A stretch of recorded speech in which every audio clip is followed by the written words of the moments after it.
Mana ngilamahle asinivusele sinemukele insabente futhi ekucala talusuku libito lami ngisamkeliswe ngwakakhoza.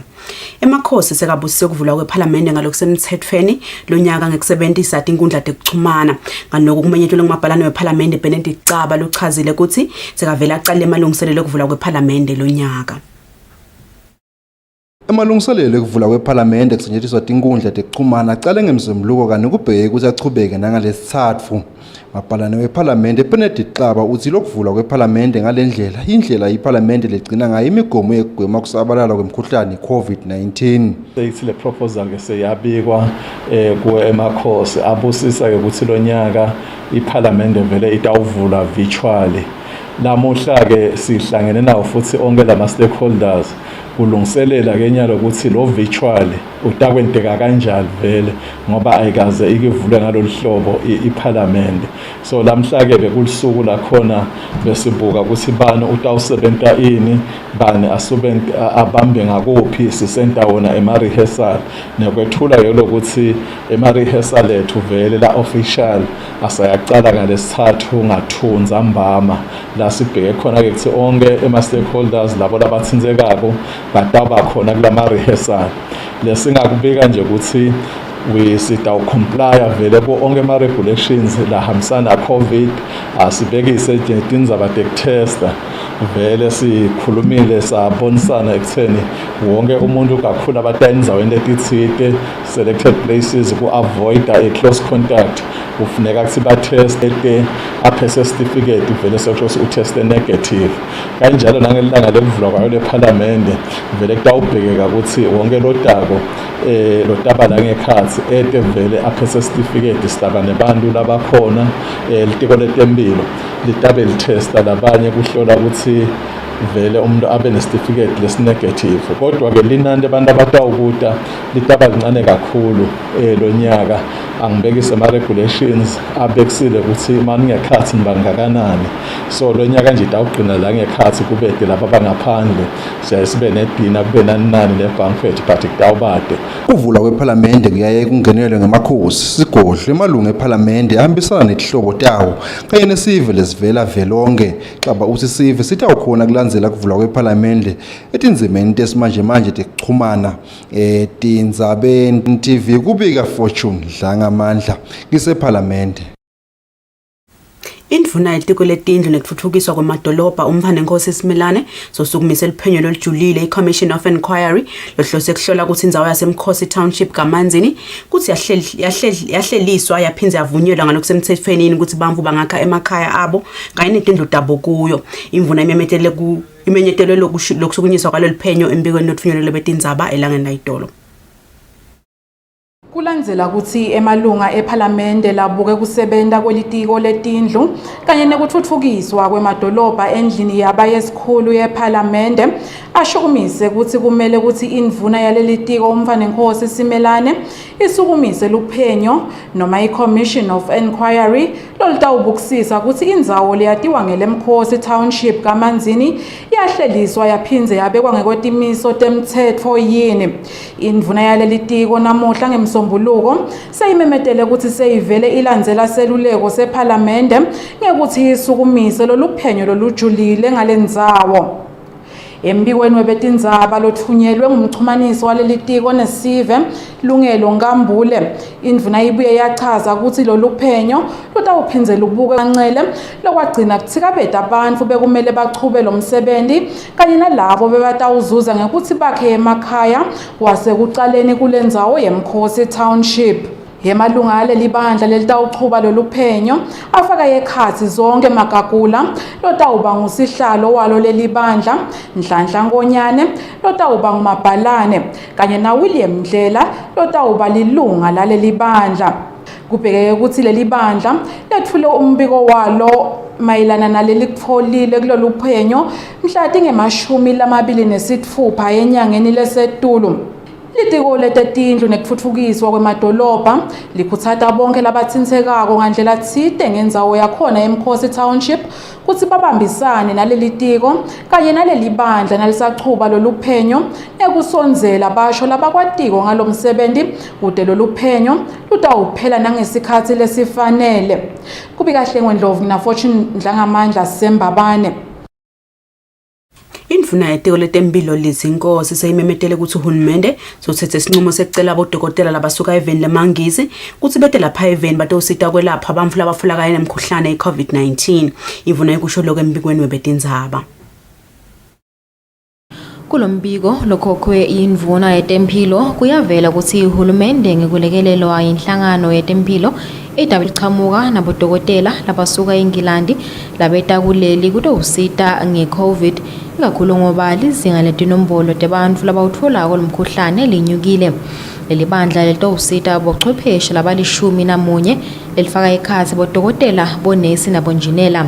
Indvuna ithi litiko liyajabula ukuthi live litawutfola lusito lolusuka kuhulumende wemangisi ngekusebentisa luhlelo lwe-emergency medical team.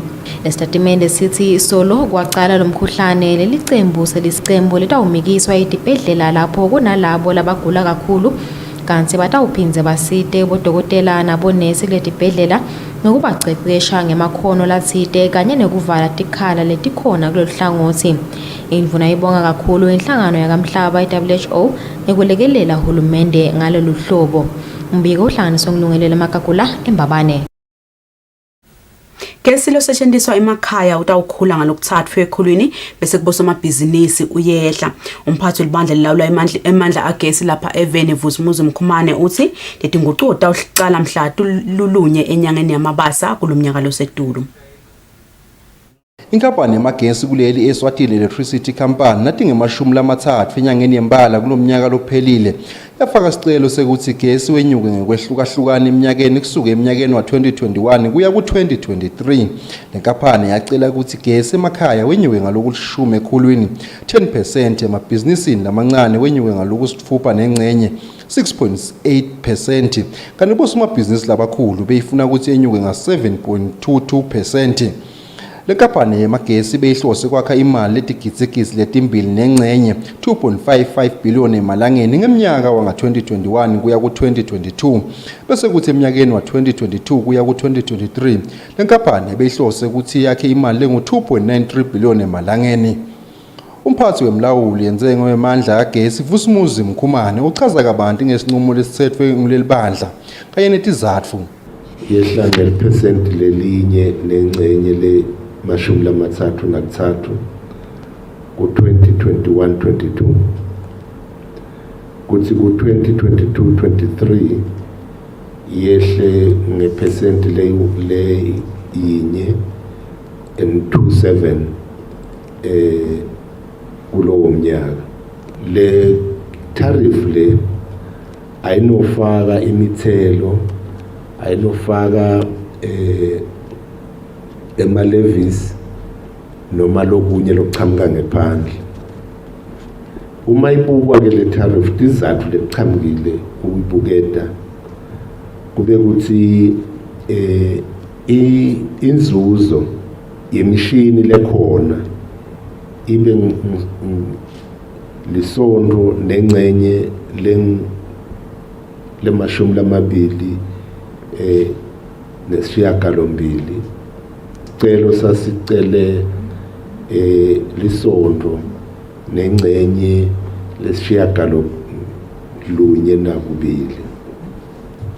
Sitawukhumbula ukuthi nge-2018 umlawuli wenda lucwaningo wakhanza ukuthi thina lesisemakhaya asibhadali intengo lekufanele sibhadale, kepha-ke lesikhebe sibese sihlanganiswa ngema-business community. Kufanele-ke ukuthi i-business community ithole kwehliselwa lo mthwalo. Emumva kwekubuthi imuve ebantu kanye netinhlangano letimele sive lesithinva kwenyuka kwagesi, umlawuli wemandla agesi uncome ukuthi sewutawushesha kuveta tintfo letihloswe kwentiwa inkampani yamagesi kuti sive sitawukhona kufaka imivo lenemsoco. Lo mlawuli ufisa ukuthi nakubuthwa imivo yesive kuba khona umuntu lomele uhulumende kuthi uhulumende atotfula ebantwini ngco imivo yabo hayi kuva ngematekelo Tindzabente Eswatini TV kubika Fortune Dlangamandla nginamuzi Mkhonto sisembabane. Inkampani yamagesi kuleli ithi yasemukela sijubo semlamuli wemandla agesi sekuthi igesi losetshenziswa emakhaya akhule ngalokuthathwa ekhulwini bese kubosomabhizinisi uyehla. Lokhuluma lenkampani ekhamavuso uthi lenkampani isatohlola isicubungulo lesinqumo salomlawuli. Umlawuli wemandla egesi Eswatini Regulatory Authority uthi ngesikhathi lelibandla libutha imivo yesive labo labayingcenye baveta ukuthi lokuthathwa kwemivo yabo kodwa umthelele esinqumeni salelibandla. Lelibandla lithi lesive besithi imivo yabo angeke ivimbe noma ke inciphise isicelo lesentiwe inkampani yamagesi Eswatini Electricity Company. Okhulumela inkampani yamagesi Khaya Mavuso uthi kusede lokunganani lenkampani lengakusho kwamanje esinqumo semlawuli emandla kagesi kude kube ukuthi sebayikhulumisile.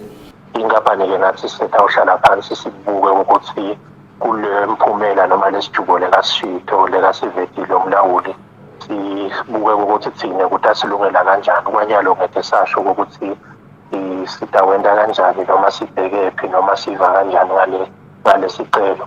Sitawushala phansi ke nathi etafuleni sibuke ukuthi kuloko lekasivetele wona umlawuli singakusebenza njani. Umuntu angathatha leli thuba nje ukuthi sive silalele kuloko lebekacelile umlawuli ukuze sizokhona phuma nalesithubo nekumbonga yena umlawuli ukuthi ayihambise le process izifike la ikhona khona. Yathemba ukuthi ekugcineni kwakhona sive itawukhona ukuthi sithole lesito nayo inkampani ikhona ukuqhubeka iphile njengoba inhloso yethu vele nekuba khona kwethu ukuthi silethe lona lusito esiveni izabe mtake mani bese siqedile ngale comment le-official comment noma. Lesinye sive lesaveta imivo yaso ngesicelo lesafakwa inkampani yamagesi Eswatini Electricity Company saveta kukhala ngemali lebhadalwako uma sicela kufakelwa gesi emakhaya. Sive besithi akube mahala kufakelwa gesi ngoba inkampani yamagesi ingakhona kubuye itfole leyo mali uma likhasimende selifakelwe gesi. Tindzabente Eswatini TV kubika Fortune Dlangamandla ngisembabane. Setilishumi nesihlanu tinkampani letiniketa lusito le-internet lapha eveni kulandzela ukuthi inkampani lengamele tekuchumana i-Eswatini Communications Commission ESCOM inikete tinkampani letinetimvumo tekusebenta. Umdlamini ubanikete insaya yokuthi bamikise lusito lwabo etindzaweni letisemakhaya. Letinkampani letiniketwe timvumo tekusebenta kayikhasi iWonderport Networks, iChakaza Holdings, iAfrimetro Investment kanye neProsperity Skyless Solutions. Inkampani Escom iniketele tinkampani timvumo tekusebenta ngekugunyatwa ngumtsetfo Electronic Communications Act. Umphathi wenkampani Escom Vilawemphi Dlamini uthi ngaphambilini tinkampani betiniketa lolusito lapha eveni betilishumi nayinye. Kanti lokhu sekungeteke leti letine setilishumi nesihlanu. Kufanele sibabhadale license khona la kithi phindze babhadale basite kufaka esikhwameni lekuthiwa universal access lendela ukuthi i-commission ikhona ukuthi iyawufaka lama services lawa le kanfuthu la ukhanzathi vele abanalutho emabhizinisi kulikhunza ngaya khona ngoba bona ukuthi imali ngeke yakhe.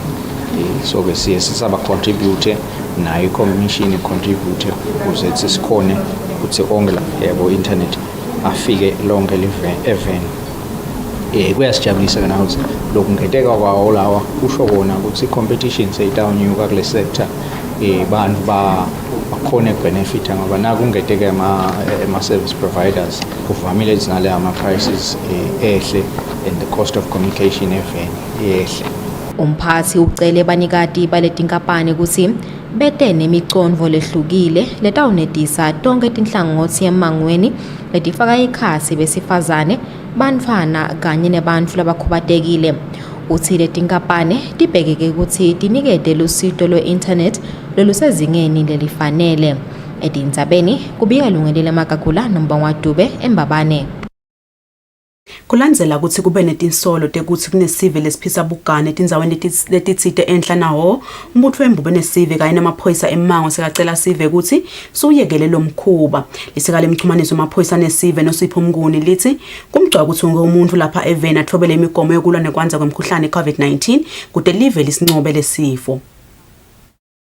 Kulandzela ukuthi uhulumende solo semkhankasweni wekulwa nemkhuhlane we-COVID-19 uyomisa tinto letinyenti kufaka ekhatsi kuthengiswa kwetshwala emaviki lamane ngekubuka simo sebantu labatfola lo mkhuhlane lapha eveni. Kanti-ke uhulumende waqala ngekuthi labo lababunatsako ababuthenge bayobunatsela emakhaya. Ngekuhamba kwemalanga kwase kemiswa sanhlobo kuthengiswa kwetshwala lapha eveni noma tshwala abumisiwe kepha etindzaweni letitsite enhla nawo solo kubonakala kuhloba ngaphansi kwehlahla temaganu njengoba kusikhathi sawo.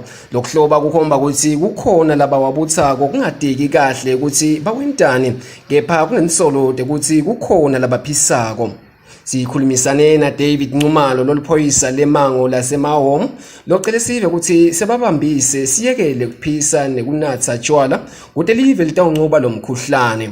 Siyacela sive samswati ukuthi mane nisibambise singemaphoyisa emango silivela kangwane kunawo umkhuhlane lo sihlasele eveni lonke la kangwane lobu ganka kusaphunyulwa mane nime Nkosi yami nekunatha Nkosi yami kulenyanga le noma lenyanga ibonakala ukuthi lenyanga lena inyanga yemagano akume njengoba uhulumende wembube ukuvalile konke tshwala wakuvala yonke into wayivala singemaphoyisa emango Nkosi yami besicela ukuthi sive senkosi sibambiseni kulomkhuhlane mane Nkosi yami utawusiunqobe lo mkhuhlane. Lisekela lemchumaniso noSipho Mnguni ucele sive ukuthi sibeketele sime kunatha tshwala kude live lincobe lo mkhuhlane tite tintfo tibiyele esimeni. Mnguni uqhubeke waveta ukuthi uma sive sitambambisa uhulumende labo labatinatselako batawuqhubeka banathe tinatho tabo labatitsandzako uma sekwendlulele simo lelive libhekene naso. Etindzabeni teSwatini TV ngingibongo Simagagula emadlanga empisi. Inhlangano yakamhlaba yetemphilo ixwayisa abantu lesebaqale kufaka timfonyo letimbili kuthi abawuyekele lo mkhuba ngoba lokho akusiko sicinisekise sekuthi bavikelekile kulomkhuhlane.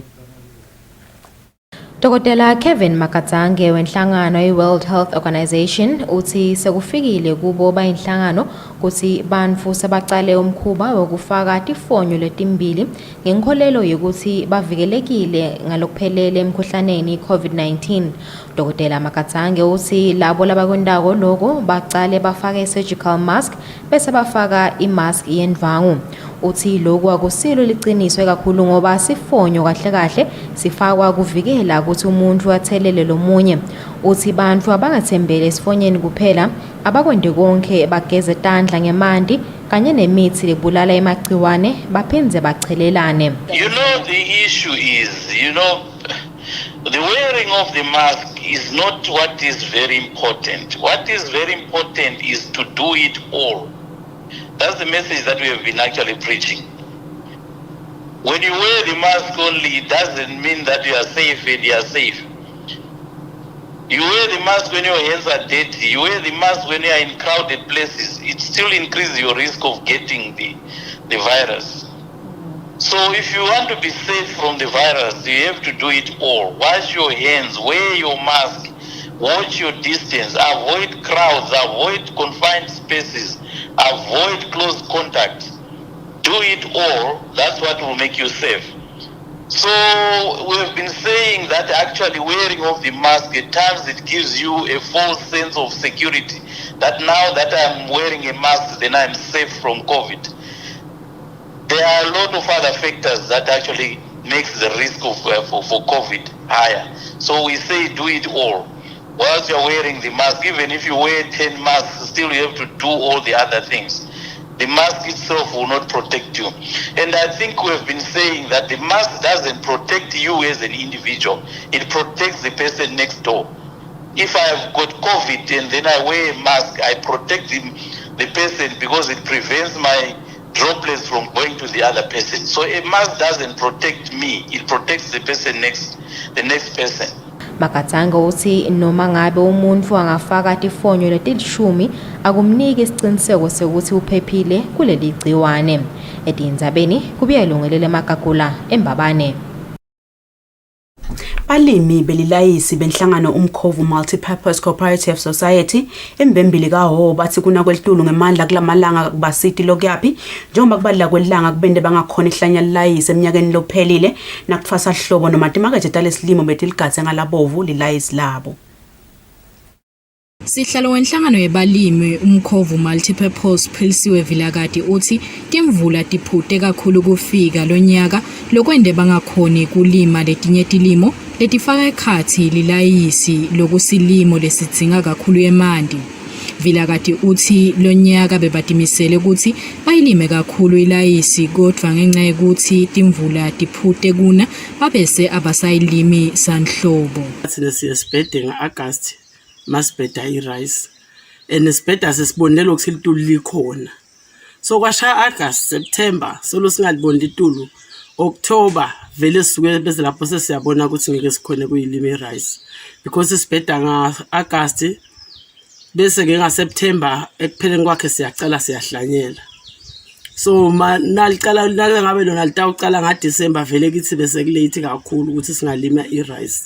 Vilakati uthi ngenxa yokuguquka kwesimo selitulu lesingacondzakali bamosheke kakhulu ngetibhidvo lebebatilimile letisheta ngconga ngekushisa kwelanga kwathi leto letisele tacedziswa timvula letine ngelidlame evikini leliphelile. Lebesimile matamatisi nabo mahlabishi nabo green pepper but kufile vele njengoba ubona nje nalapha eceleni kwendlela nanga emahlabishi nanga yakhombisa kufa.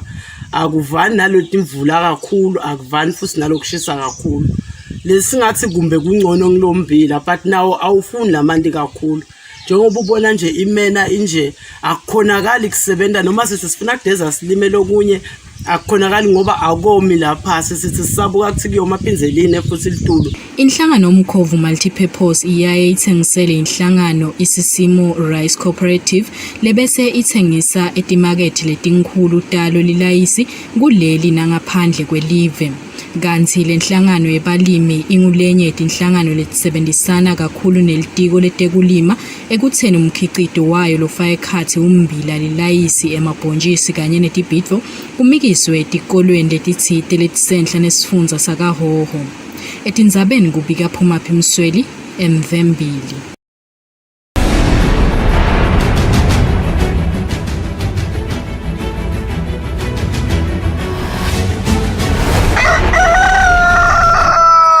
Sesingena etindzabeni tetfu temidlalo. Ciniso mathebula lesekomiti nenhlangano lidlalisa umdlalo we-chess lapha Eveni uthi balungiselela kusukumisa imidlalo letodlala ngetebuchwephesha ngemacembo akuleli. Mathebula siloku kutosita kwenda abadlali bahle badlala ngaso sonke isikhathi. Kulesikhathi lapho khona temidlalo timisiwe kanti futhi kungacaci ukuthi diyoze tichubeke nini. Tinhlangano tetemidlalo kuleli tibhekene nebulukhuni bekuthi baqhamuke netindlela letitawenda ukuthi bangalahlekelwa abadlali noma ke futhi badlali babo bahlale bawudlala lo mdlalo ngaso sonke isikhathi. Ikakhulu ke leto tinhlangano temidlalo tisetincane efeni. Inhlangano ye-chess lebese iqalile imidlalo yayo lephinze yemiswa. Ngekuba ke lokho seyithethe ke isinqumo sekuthi ihlele kusukumisa imidlalo letodlala ngetebuchwephesha. Ciniso mathebula lolunga lelikomiti kulenhlangano uyachaza ngale midlalo kusitawudlala kanjani. Sisemkhankasweni wekuhlanganisa ileague letawudlalwa bomabona kudze kulo mdlalo we-chess ngesiswati lesingathi yinjula buchopho. Lo mdlalo lona ke utawungenelwa ngema-club noma ne-chess federation yakangwane. Sikhathe ukuthi ke atawucala le midlalo lena kudlalwa ekupheleni kwayo lenyanga lesikiyo ya February noma ke ngekucala kwenyanga yaMarch. Tingcinamba letikhona ke ukuthi njengoba nje sesidlala online tindzabadle kudojana nekudlala ngekungekho fair so ukuthi ngeke ama resources lamaningi lesethemba ukuthi siveza Nkosi Mswati sitawukhona ukuthi sisite sisilekelele si federation yakangwane ledlalisa i-chess. Mathebula uthi le midlalo itosita ukuthi bantu bangahlangani kepha ke baqhubeke nekudlala lo mdlalo lokungathina kuhamba kahle baqhubeke nekudlala imidlalo yabo ye-league ngalolu hlobo mathebula uphethe ngekukhuthaza bona abadlali ukuthi batiphathe kahle baphephe kulomkhuhlane bebekele umsakazo weSwatini TV temidlalo ngiphathiswe Msibi eMbabane. Mala ngelamahle sifika kanjalo kumaphethelweni ado tindzaba tefu lebede kucala kulolu suku isikhathi manje siyakhona etitolo nesibesibe nabo belibandla lilawula imandla agesi lapha eveni Kusile. Good morning.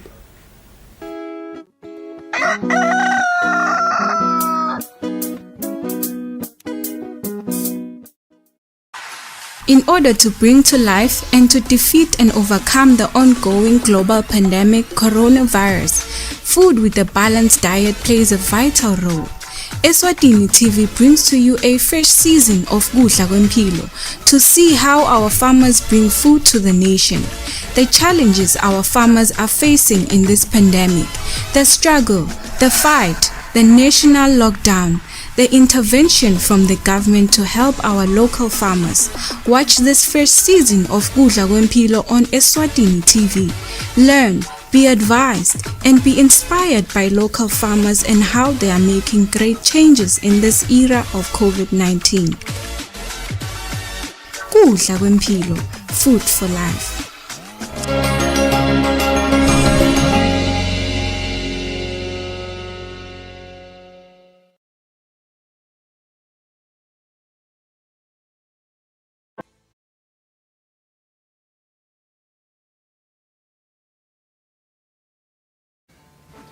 To return my son to me.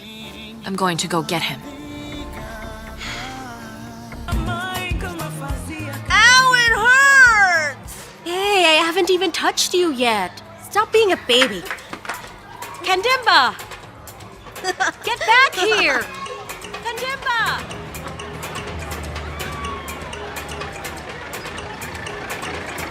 Kandimba! Where are you?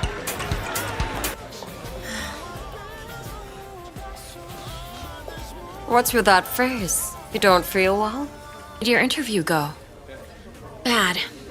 Really bad. Well, I'd like to have a cup of coffee, please.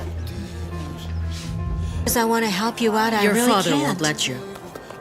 It's just that at this time, the sales of the store don't justify hiring another person, Auntie. But if that's the issue, I could work on commission, Sarah. I already proved to you I'm a good salesperson. Look, I'm really sorry, but jobs don't just pop up because people need them. Maybe you should find someone who feels as lonely as you do. Someone who knows how to spoil you and likes it.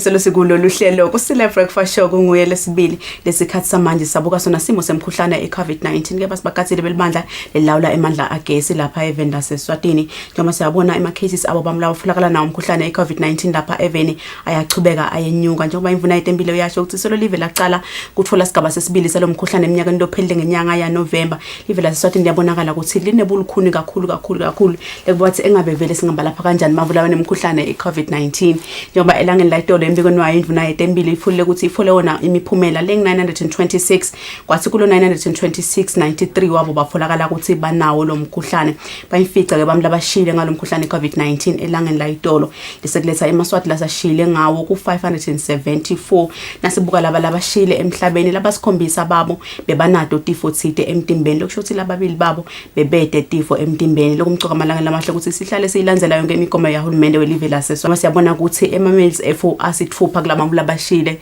emhlabeni ngawo umkhuhlane eCovid-19 nasibuka simo salabo labatfolakala nawo lo mkhuhlane 0 to 9 years babili labafolakala nawo munye ufolakala esifundzeni sakamanzini netimpawu letiphansi munye ufolakala esifundzeni saseshiselweni 9 netimpawu letiphansi 10 to 19 kude lofolakele 20 to 29 bane labafolakala nawo lo mkhuhlane labathathu babo batfolakale esifundzeni sakawo banetimpawu letiphansi ke phali letibonakala ke phathi ngeto letiphansi munye wabo wafolakala esifundzeni sakamanzini nayo netimpawu letiphansi 30 to 39 bank 15 labafolakele nawo lo mkhuhlane lapha njengoba labanengi babo bafolakale esifundzeni sakawo bangaphansi kwetimpawu lesithini tiyabonakala kepha tingileto letiphansi Wasekuthi na asymptomatic uyabonakala naye ukuthi uba ngilolo mnyendi njengoba kukhona labafolakele lababili esifundeni saselibonjeni nababili esifundzeni sakaho ku 30 to 39 40 to 49 bang 27 labafolakele nalomkhuhlane lapha njengoba bafolakale esifundzeni sakaho bafolakala ngaphansi kwetimpawu lesithi thina tiyabonakala ke phathing leto letiphansi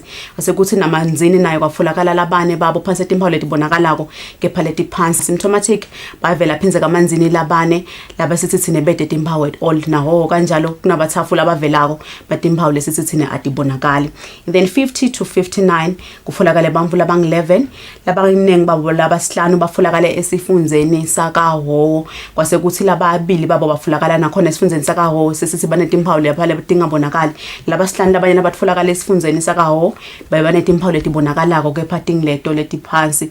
60 to 69 bang 19 khona labafolakele ke lana njengoba labanyenti babo bafolakale esifundzeni saseshiselweni batfolakala banetimpawu lesingasi thina tiyabonakala kepha ngileto letiphansi kuyabonakala ukuthi mild uyachubeka ngathi inombolo takhe tibatinyenti kakhulu tebambu labafolakala nawo lomkhuhlane njengoba naphasa mild bakhona labathafu labafolakala esifundzeni sakaho bakhona lababili labatfolakale esifundzeni saselubonjeni bona manaka lamahle ukuthi kuyadzinga kakhulu ukuthi sichubeke silandzele yonke imigomo yahulumende welive laseSwatini njengoba nasibuka ngesimo bambu labalashela lomkhuhlane at this moment lapha eveni basi 4487 lesebalulime bathi 10650 lesebashile emhlabeni bathi 574 lababhalisele kunakekelwa bang 93 ngilaba itolo bese kuthi total yebamfu labanawo labaluleme nalabashile emhlabeni ithi 15804.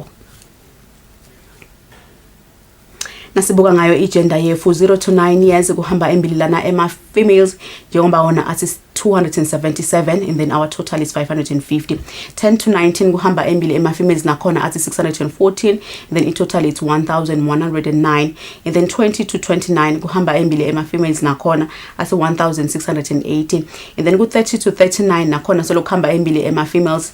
40 to 49 lapha sekuyashintsha ke kancane cause kuhamba embili ema males athi 1587 I total lana is 3065 and then 50 to 59 kuhamba embili ema males nakhona ngoba athi 988 ema females for athi 947 and then 60 to 69 kuhamba embili ema females athi 570 70 to 79 kuhamba embili ema females nakhona athi 257 and then ku 80 plus kuhamba embili ema females nakhona athi 161 kuyabonakala ukuthi ama females nakhona ahamba embili total ebambu labafolakala nawo lomkhuhlane lapha even ngoba athi 8.1 and then ama males efu athi 7.6. Nasibuka ngetifundza tefu sifundza sakahoso losiba ngileso lesihamba embili nasibuka compared to langa la itolo sesijakele kuye 7000 njengoba kulesikhathi lesi uthi 6908 kulandzele manzini athi 6205 alandzele lubombo lona lethi 1420 ishiselo it's 1271.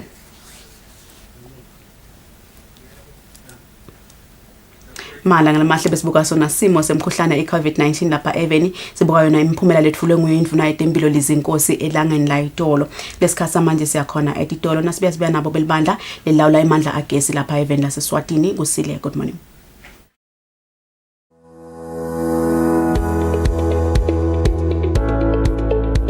Why should we pay our TV license? The content on our local television is actually more up to date. The industry is enhanced. It is a criminal offense not to pay your TV license and attracts a fine of 500 emalangeni or 6 months imprisonment. And the industry is definitely blooming, ladies and gentlemen. So that's what we have for you. But we'll be right back just after the break and we'll give you more of Miss V. Pay my TV license. That's why I can enjoy the benefits of an enhanced industry and keep track with recent transformation. Mommy, who paid for a TV license and what are they paying for? The owners of TV set and a gadget with a tuner like DVD set have to pay. Pay your TV license at NetBank with the details provided on screen. Or use your cell phone via the mobile money pay. You could also visit your nearest post office and pay there. Pay your TV license via Eswatini mobile imali. Any TV device retailer can purchase a license to trade. Pay your TV license and enhance the industry. uvuseleleke wakheke emoyeni nomculo wetenkolo bahlabeleli balapha eSwatini.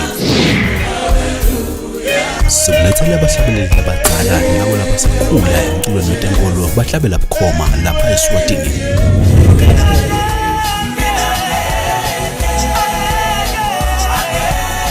Siphinde sixoxisane kabanti ngalaba kwentako emsebentini wabo wekuhlabelela igospel konke kungidinisa simakathe. Ungaphutheka ngomculo wegospel khona lapha eSwatini TV.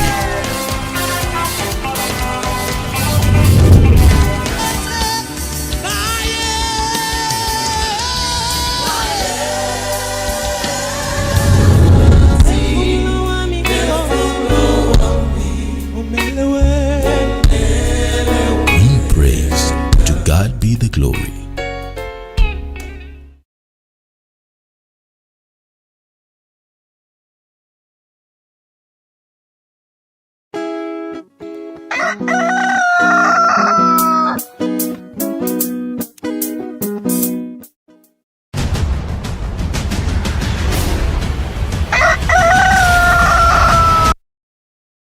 Namahle welcome back. Selo siqhubeka nalolu hlelo Kusile breakfast show kunguye lesibili. Jide ukuthi sidabe sinabo belibandla lelawula imandla agesi lapha Even naseSwatini. So khona ko umphathi walo lelibandla Vusumuzi Mkhumane. Yakhumbula sibonile indzaba entefu lomuhla nalelangeni la itolo ukuthi gesi lapha Even naseSwatini utawukhula ngalokuthathu ekhulwini 3% sukela ngenyanga yamabaza.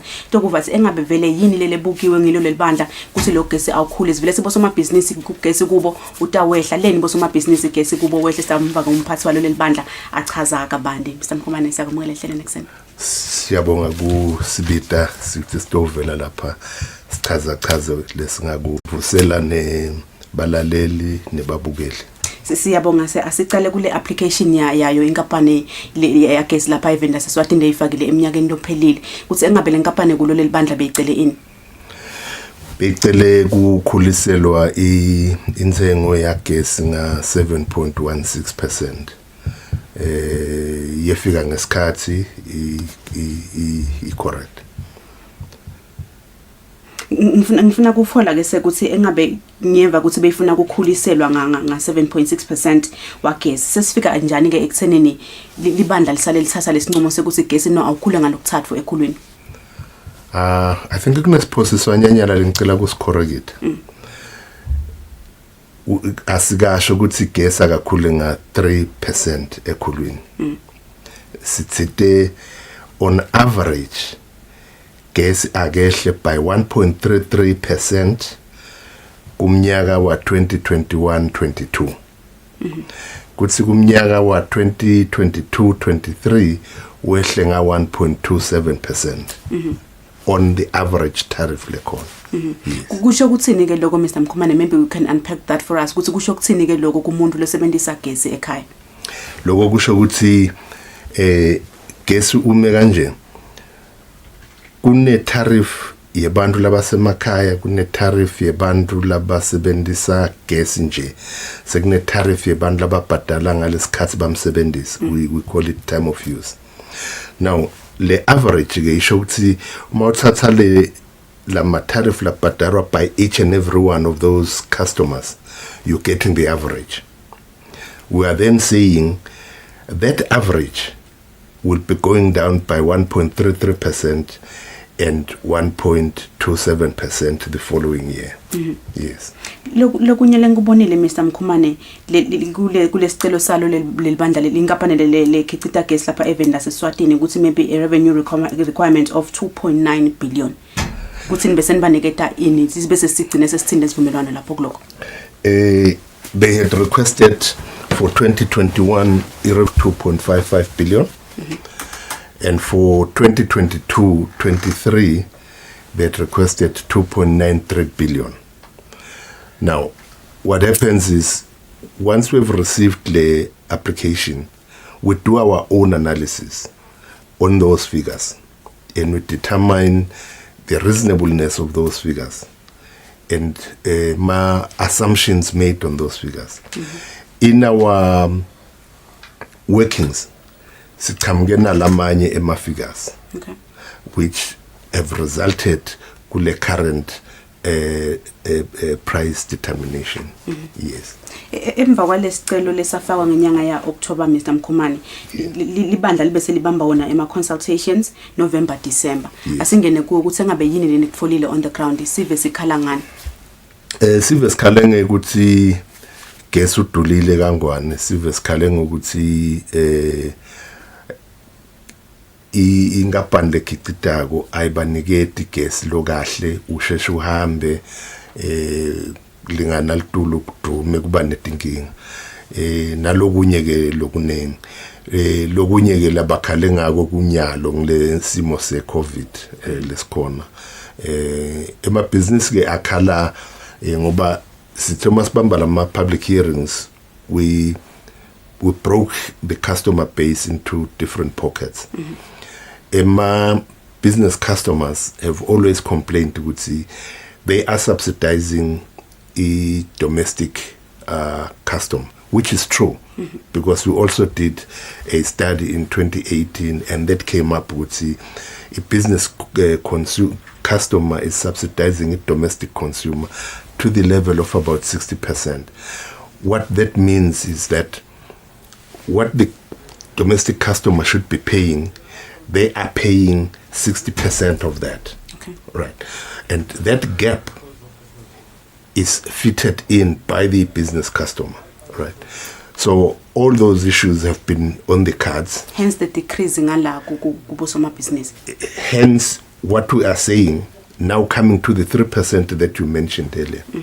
We are therefore saying, while the average tariff has decreased, but the domestic customer who is not paying what he should be paying, therefore it should continue to increase. So for that particular group of customers, the decrease will not be effected, but instead will effect a 3% increase for each of the financial years.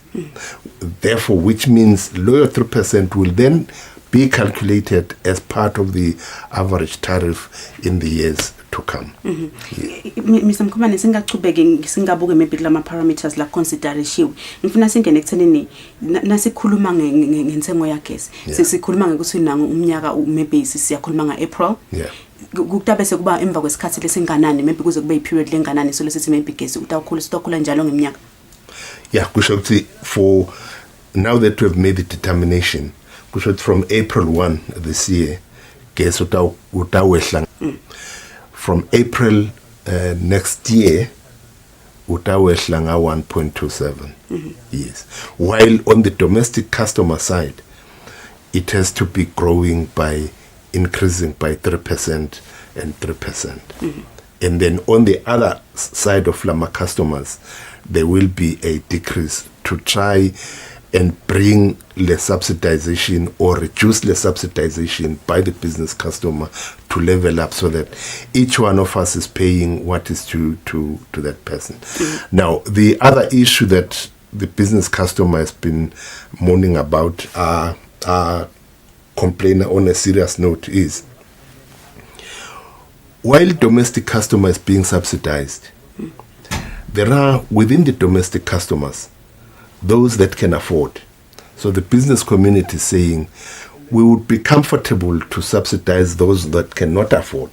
But we have people that are staying in big houses and they have security lights flashing right through the night. Some of them have got a couple of TVs in the same house. So that's an indication that that person can afford. While you have someone who hardly even has a security light. Yes. So they are saying, break that, and then we can see who actually should be subsidized.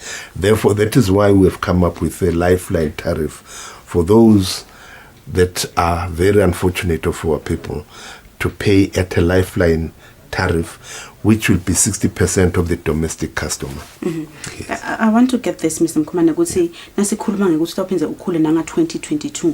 Sithini ukuthi ingapane emagesi emva ka 2022 ingaphinze ifake lesinye isicelo futhi sekuthi gesi sale ukhula phinze. Yes. Okay. Yes. Okay. Asingene ke the parameters that were considered ukuthi sale lithi leli bandla gesi nyalo sotakuma inzengo ya gesi nyalo sotakuma kanje. What we considered issues which related to my financials. Basically, we looked at issues of rate of return on regulated assets being the equipment that they use to transport or to wheel, generate and deliver power as we see it now. And our rates or our calculations came out differently from those because of certain assumptions. We also looked at operational maintenance costs, which we found there were challenges. We also looked at issues of write-down of assets, which we found there were challenges. So we looked at all those adjustments that we needed to make.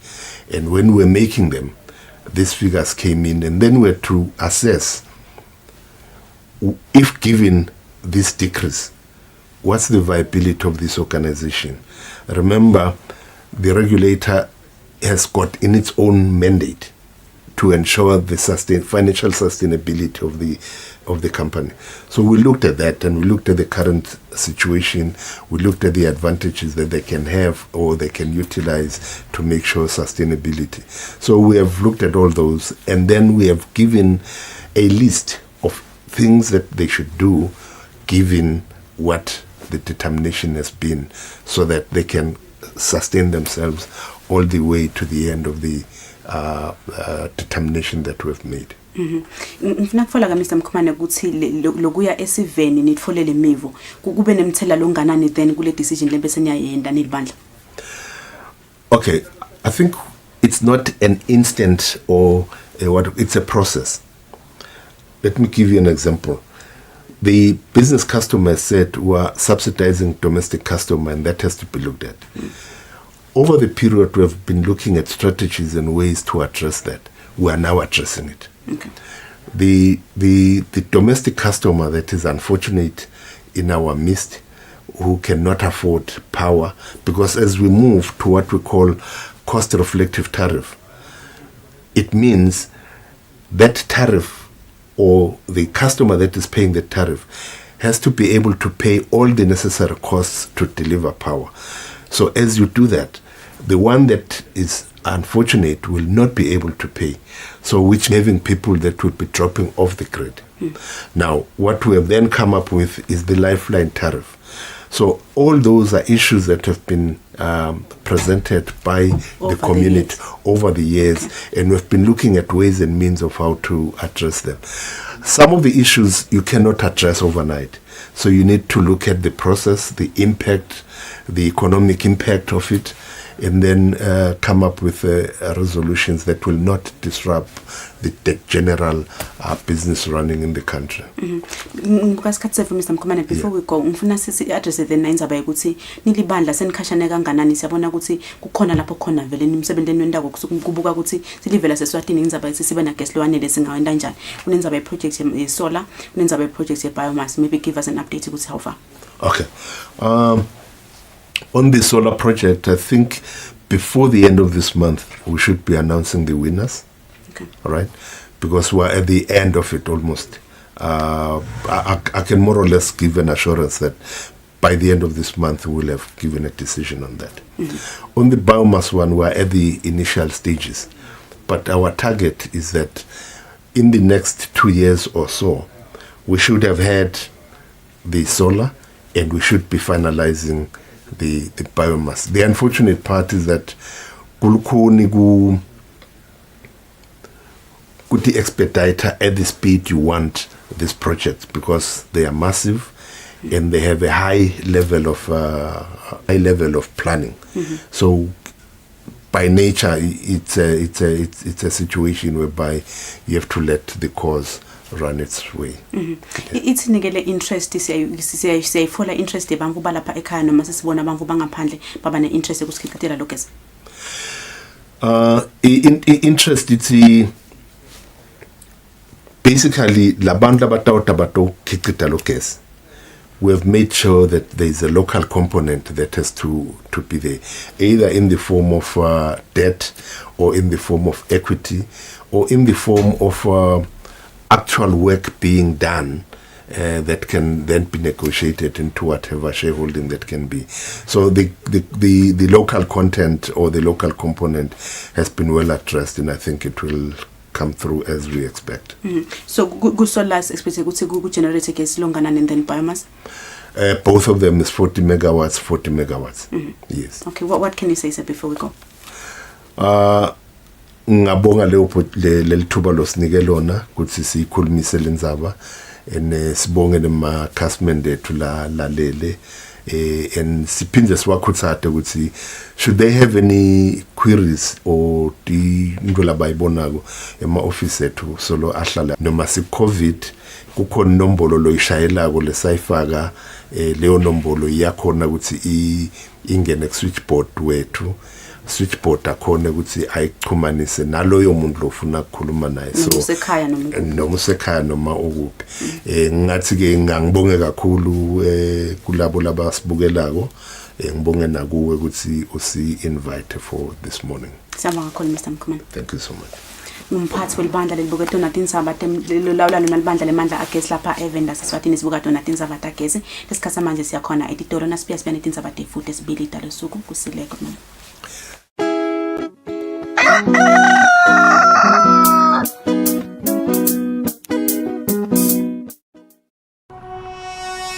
When you choose your adventures, you do so with an open heart and a desire for the unexpected. You embark on journeys to discover new worlds full of wonder. You choose a path to awaken your senses, a world to make you look up and realize just how inspiring. Arrive and awaken your heart. Explore life in ways only thought possible in your dreams. Discover just how far you'll go to expand your understanding of life's greatest mysteries. There's just one place on this planet with so much to offer. Now is the time for you to have the royal experience in the kingdom. Usiseka uvuseleleke wakheke moyeni ngomculo wetenkolo bahlabeleli balapha eSwatini.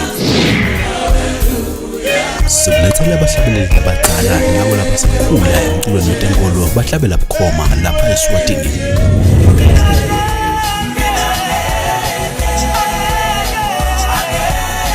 Siphinde sixoxisane kabanti ngalaba kwentako emsebentini wabo wekuhlabelela igospel konke kungidinisa simakathe. Ungaphathelwa ngomculo wegospel khona lapha eSwatini TV.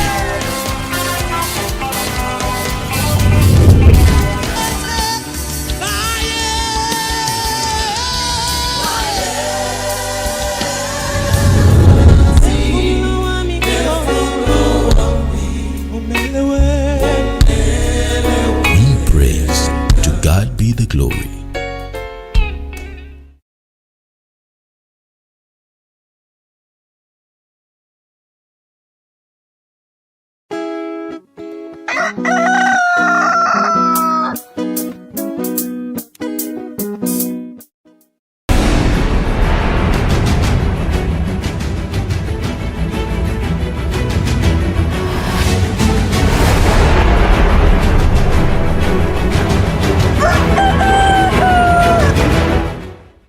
Malanga mahle senemukela itindzabeni tetfu tesibili talosuku libito lami ngisamkeliswe ngwakakhoza. Emakhosi sekabusise kuvulwa kwePhalamende ngalokusemthethweni lonyaka ngekusebenzisa tinkundla tekuchumana. Ngalokumenyethelwe ngumabhalane wePhalamende Benedict Caba lochazile ukuthi sekavela aqala emalungiselelo ekuvulwa kwayo iPhalamende lonyaka.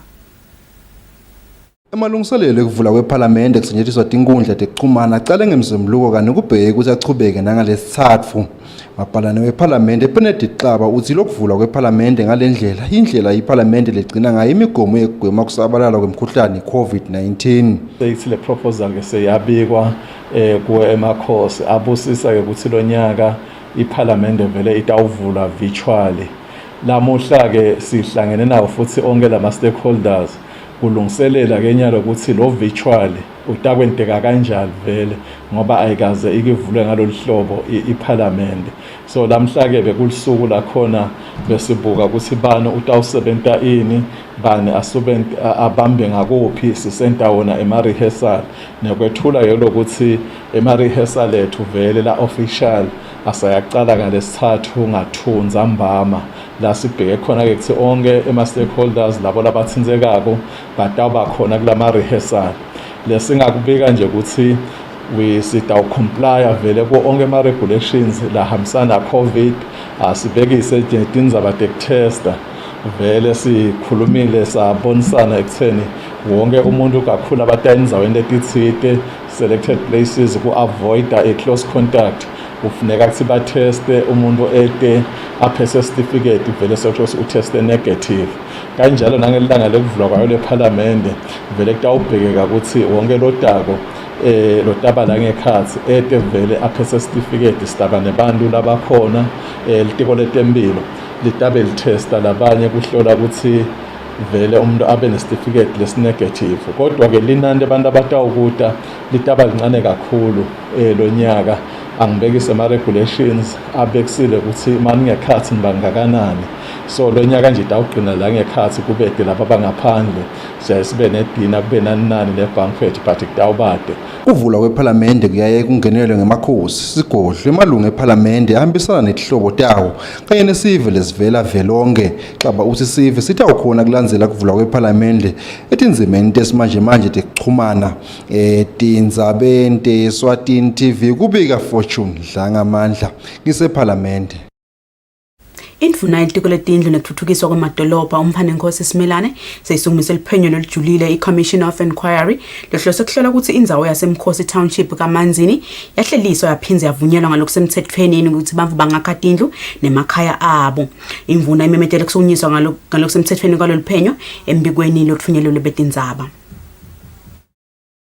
Kulandzela ukuthi emalunga eParliament labuke kusebenta kwelitiko letindlu kanye nekutfutfukiswa kwemadolobha endlini yaba yesikhulu yeParliament ashukumise ukuthi kumele ukuthi indvuna yalelitiko umfanenkosi Simelane isukumise luphenyo noma i-Commission of Inquiry lolutawubukisisa ukuthi indzawo leyatiwa ngelemkhosi township kaManzini yahleliswa yaphindze yabekwa ngekwetimiso temtsetfo yini. Indvuna yalelitiko namuhla ngemsombuluko seyimemetele ukuthi seyivele ilandzela seluleko seParliament ngekuthi isukumise loluphenyo lolujulile ngalendzawo. Embikweni webetindzaba lotfunyelwe ngumchumaniso walelitiko nesive Lungelo Ngambule indvuna ibuye yachaza ukuthi loluphenyo lutawuphindze lubuke konke lokungabe kwahamba ngesancele lokwagcina kuthikabeta abantu bekumele bachube lomsebenzi kanye nalabo bebatawuzuza ngekuthi bakhe emakhaya wasekuqaleni kulendzawo yemkhosi township. Yemalunga alelibandla lelitawuchuba loluphenyo afaka yekhathi zonke magagula lotawuba ngusihlalo walo lelibandla Nhlanhla Nkonyane lotawuba ngumabhalane kanye na William Ndlela lotawuba lilunga lalelibandla. Kubhekeke ukuthi lelibandla lethule umbiko walo mayelana nalelikutfolile kuloluphenyo mhla tinge-26 enyangeni leSetulu. Litiko letetindlu nekutfutfukiswa kwemadolobha likhutsata bonke labatsintekako ngandlela tsite ngendzawo yakhona emkhosi township kutsi babambisane nalelitiko kanye nalelibandla nalisachuba loluphenyo ekusondzela basho labakwatiko ngalomsebenzi kude loluphenyo lutawuphela nangesikhatsi lesifanele. Kubika Hlengwe Ndlovu na Fortune Dlangamandla Sembabane. Indvuna yetiko letempilo lezinkosi seyimemetele ukuthi uhulumende welive laseSwatini sothethe isinqumo sekucela bodokotela labasuka evende mangezi ukuthi bete kuleli batawusita ekwelapheni bantfu labatfolakala nemkhuhlane ye-COVID-19. Indvuna ikusho lokhu embikweni webetindzaba. Kulombiko lokhokhwe indvuna yetempilo kuyavela ukuthi uhulumende ngekulekelelwa inhlangano yetempilo i-WHO sowutfole lusito loluqhamuka nabodokotela labasuka eNgilandi labeta kuleli kutowusita nge-COVID ikakhulu ngoba lizinga letinombolo tebantfu labawutfolako lomkhuhlane linyukile. Leli bandla litowusita bochwepheshe labali-11 lelifaka ekhatsi bodokotela, bonesi nabonjinela. Indvuna ithi litiko liyajabula ukuthi live litawutfola lusito lolusuka kuhulumende wamangisi ngekusebentisa luhlelo lwe-Emergency Medical Team. Lesitatimende sithi solo kwacala lomkhuhlane lelicembu selisite emave lamanyenti lafaka ekhatsi emave yase-Afrika lokuyiGhana, iZambia, iBurkina Faso, iSouth Africa kanye neChad. Indvuna ithi leli cembu litawumikiswa etibhedlela lapho kunalabo labagula kakhulu kanti batawuphindze basite bodokotela nabonesi kuletibhedlela ngokubacecesha ngemakhono latsite kanye nekuvala tikhala letikhona kulolu hlangothi. Indvuna ibonga kakhulu inhlangano yakamhlaba i-WHO ngekulekelela hulumende ngalolu hlobo. Umbiko uhlanganiswe ngilungelela Makagula eMbabane. Setilishumi nesihlanu tinkampani letiniketa lusito le-internet lapha eveni kulandzela kutsi inkampani leyengamele tekuchumana ye-Eswatini Communications Commission i-ESCOM inikete tinkampani letine timvumo tekusebenta. Umphathi we-ESCOM Mvelawembe Dlamini uniketele tinkampani insaye ukuthi bamikise lusito labo etindzaweni letisemakhaya. Letinkampani letiniketwe timvumo tekusebenta ema-licenses tifaka ekhatsi i-Wonderport Networks, iChakaza Holdings, i-Afrimetro Investment kanye ne-Prosperity Skyless Solutions. Inkampani i-ESCOM iniketele tinkampani timvumo tekusebenta ngekugunyatwa ngumtsetfo we-Electronic Communications Act. Umphathi wenkampani ye-ESCOM Mvelawembe Dlamini uthi ngaphambilini tinkampani betiniketa lolusito lapha eveni betili-11 kanti loku sekungeteke leti letine setili-15. Kufanele sibabhadale license khona lakithi phindze babhadale basite kufaka esikhwameni lekuthiwa universal access lendela ukuthi i-commission ikhona ukuthi iyawufaka wona lama services lawo le kanti futhi la ukhanzathi vele abanalutho emabhizinisi kulukhuni sangaya khona ngoba bona ukuthi imali ngeke yakhe so ke siye sisaba contribute nayo i-commission contribute ukuze sikhone ukuthi onke lama services yabo internet afike lonke event. Kuyasijabulisa kana ukuthi lokungeteka kwawo lawa kusho kona ukuthi i-competition seyitawunyuka kule sector bantu bakhona benefit ngoba naku kungeteka ema-service providers kuvamile zinale ama-prices ehle and the cost of communication ehle. Umphathi ucele banikati baletinkampani ukuthi bete nemicondvo lehlukile letawunetisa tonke tinhlangothi emangweni letifaka ekhatsi besifazane, bantfwana kanye nebantfu labakhubatekile. Uthi letinkampani tibhekeke ukuthi tinikete lusito lwe-internet lolusezingeni lelifanele. Etindzabeni kubika Lungelela Makagula Nombongwa Dube eMbabane. Kulandzela kutsi kube netinsolo tekutsi kunesive lesiphisa bugano etindzaweni letitsite enhla nawo umbutfo wembubo enesive kanye nemaphoyisa emango sekacela sive kutsi siwuyekele lo mkhuba. Lisekelo lemchumaniso maphoyisa nesive nesipho Mnguni lisikumgcwa ukuthi wonke umuntu lapha eveni athobele imigomo yokulwa nekwanza ngomkhuhlane i-COVID-19 kude live lisincobe lesifo. Kulandzela ukuthi uhulumende selosemkhankasweni wekulwa nemkhuhlane we-COVID-19 uyomisa tinto letinyenti kufaka ekhatsi kutsengiswa kwetshwala emaviki lamane ngekubuka simo sebantfu labatfola lo mkhuhlane lapha eveni. Kanti-ke uhulumende wacala ngekuthi labo lababunatsako ababutsenge bayobunatsela emakhaya. Ngekuhamba kwemalanga kwase kemiswa sanhlobo kutsengiswa kwetshwala lapha eveni noma tshwala bumisiwe kepha etindzaweni letitsite enhla nawo selokubonakala kuhloba ngaphansi kwetlahla temaganu njengoba kusikhathi sawo. Lokuhloba kukhomba ukuthi kukhona laba wabutsako kungadeki kahle ukuthi bawentani kepha kunensolo ukuthi kukhona labaphisako. Sikhulumisane na David Nxumalo loluphoyisa lemango lasemahome locela sive ukuthi sebabambise siyekele kuphisa nekunatsa tshwala kude live litawunqoba lo mkhuhlane. Siyacela sive samswati ukuthi mane nisibambise singemaphoyisa emango silivela kangwane kunawo umkhuhlane lo sihlasele eveni lonke la kangwane lobu ganka kusaphunyulwa mane nime Nkosi yami nekunatha Nkosi yami kule nyanga le noma le nyanga ibonakala ukuthi le nyanga lena inyanga yemagano akume njengoba uhulumende wembube ukuvalile konke tshwala wakuvala yonke into wayivala singemaphoyisa emango Nkosi yami besicela ukuthi sife senkosi sibambiseni kulomkhuhlane mane Nkosi yami siunqobe lo mkhuhlane. Lisekela lemxhumanisi wesive namaphoyisa noSipho Mnguni ucele sive ukuthi sibeketele sime kungatsatshwala kude live lincobe lo mkhuhlane tite tintfo tibiyele esimeni. Mnguni uqhubeke waveta ukuthi uma sive sitambambisa uhulumende lapho labatinatselako batawuqhubeka banatse tinatho tabo labatitsandzako uma sekwendlulele simo lelive libhekene naso. Etindzabeni teSwatini TV ngibongo Simagagula emadla ngempisi. Inhlangano yakamhlaba yetempilo ixwayisa abantu lese baqale kufaka tifonyo letimbili ukuthi abawuyekele lo mkhuba ngoba lokho akusiso isiqinisekiso sekuthi bavikelekile kulomkhuhlane. Dr. Kevin Makatsange wenhlangano ye-World Health Organization uthi sekufikile kubo bayinhlangano ukuthi bantfu sebaqale umkhuba wokufaka tifonyo letimbili ngenkholelo yokuthi bavikelekile ngalokuphelele emkhuhlaneni i-COVID-19. Dr. Makatsange uthi labo labakwendako lokho baqale bafake surgical mask bese bafaka imask yendvangu. Uthi lokhu akusilo liqiniswe kakhulu ngoba sifonyo kahle kahle sifakwa kuvikela ukuthi umuntu athelele lomunye. Uthi bantfu abangathembele esifonyeni kuphela abakwende konke bageze tandla ngemanti kanye nemithi lebulala emagciwane baphindze bachelelane. The issue is, the wearing of the mask is not what is very important. What is very important is to do it all. That's the message that we have been actually preaching. When you wear the mask only, it doesn't mean that you are safe and you are safe. You wear the mask when your hands are dirty. You wear the mask when you are in crowded places. It still increases your risk of getting the virus.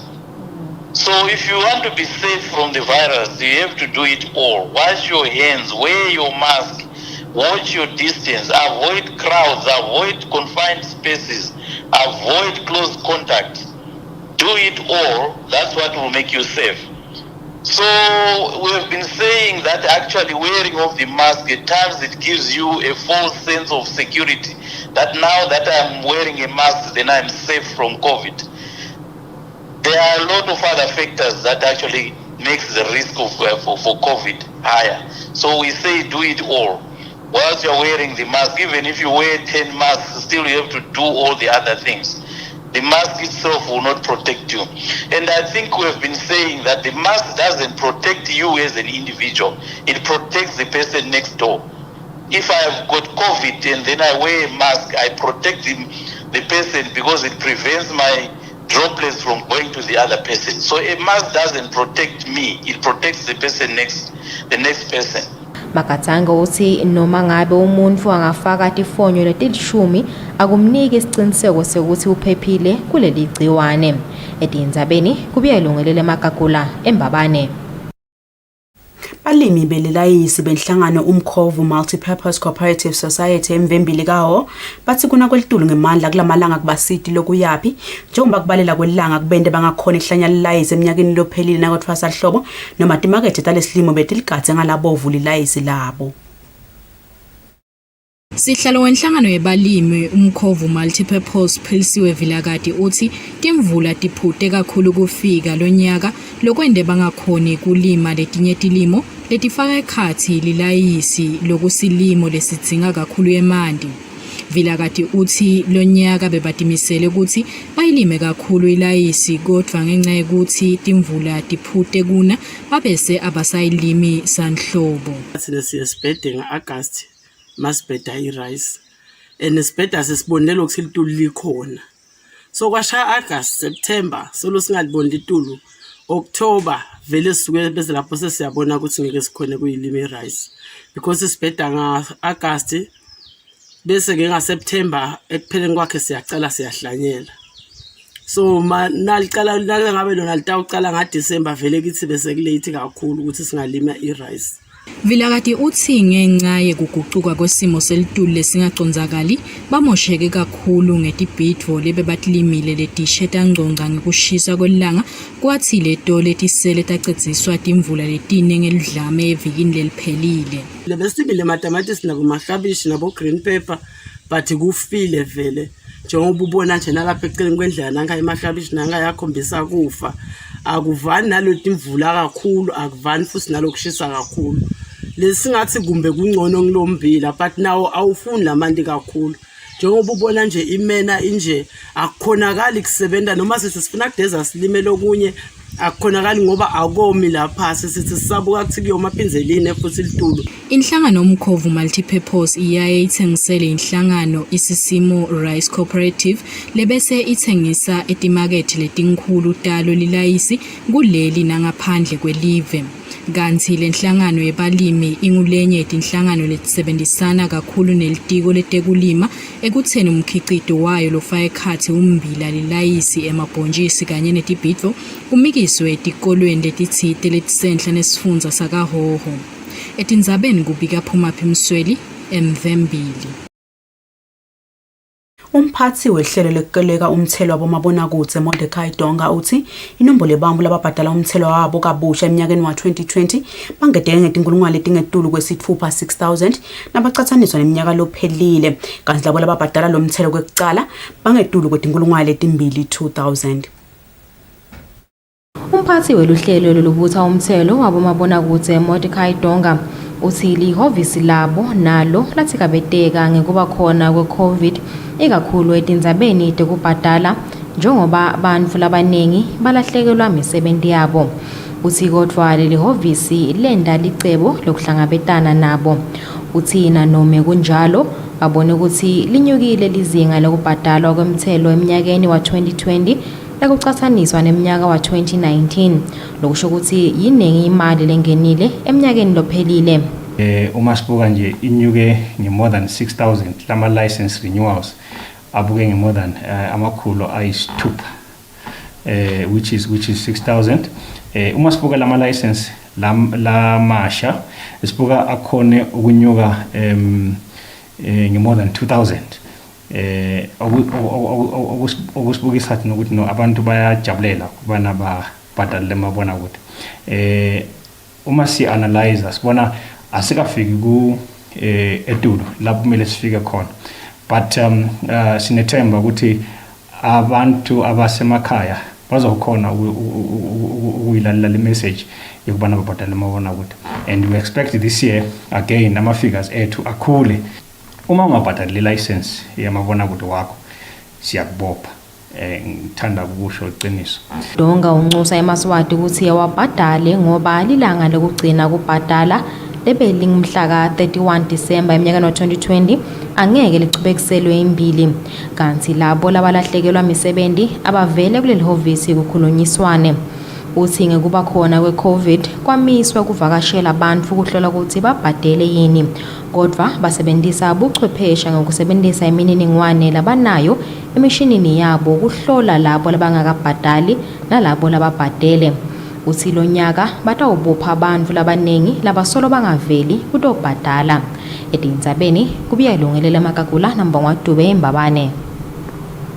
Imvula letinkulu letibe khona lapha eveni kulamalanga dephule sive sasengonini ngaphansi kwenkundla yaselibulini ekomiseni lokukhulu lokuba khona kulendzawo etinyangeni letendlulile. Sive sakulendzawo sithina lisengakani ngemandla lelitulu tinkele bhodi betishile nebamvu sebaphelwe ngemachinga ukuthi emanti ekudla newemfuyo batawathathaphi. Noma timvula letinkulu temasaphatelo azamcolo tente umonakalo lomkhulu eveni kepha kukhona lapho tilethe lithemba khona isiveni sasengonini phansi kwenkundla yaselibulini lapho lesive sithi betiphelile tinyanga letisihlanu kwasha inkelebo labakha khona imanti ekudla kanye nemfuyo kanti nemfula lomkhulu lothutane ingwavuma bowushile lokumanje inkelebo yabo igcwele iphuphuma. Angathi lokho ukuthi singabonga kangakanani kumdali ngoba lapha kule ndawo lena vele amanti kude ngendlela lesimanga angathi ukuthi siyoze sisizakale ngendlela lethini ngoba nalapha uhulumende asisita khona athi usentela amabhoholi ukuba sithole tingwedle ahamba phele lamanti laphansi thole ukuthi noma saphelile ke na kuleli damu manje ke vele bese siyanzinza vele ukuthi senta njani. Nkosi yami siyasizakala konke neinkomo konke nje ingofuma isha ithi qhu lisale le damu. Nkosi yami ngathi ningasisiza ngani le damu vele nkosi yami sivalele angahambi lamanzi ngoba siyabona vele azohamba ngoba sokubhobokile. Siyami lo sizo likhulu kabi inkomo konke ziphuza la nathi siyasizakala ngoba sichula nje sengakwazi sisizakala khona kule damu. Manje etingekho kunatha kungekho kunatha nenkomo etekubi kakhulu indaba emanti khona ngaze singaze sithini ngoba namanje siyabola amanzi maningi kodwa vela ahamba bedamu liyabhidlika ngale. Lesive sithi lesekukhathatako ukubona lamanti yavuta lokutawuvamisa kubabuyisele enkingeni yemanti nangabe lingavalwa madvudane. Etindzabeni kubika Thembelihle Magutshwa, Thombe Ngithemba Shabangu engonini phansi kwemphakathi wasenfuthwa kati.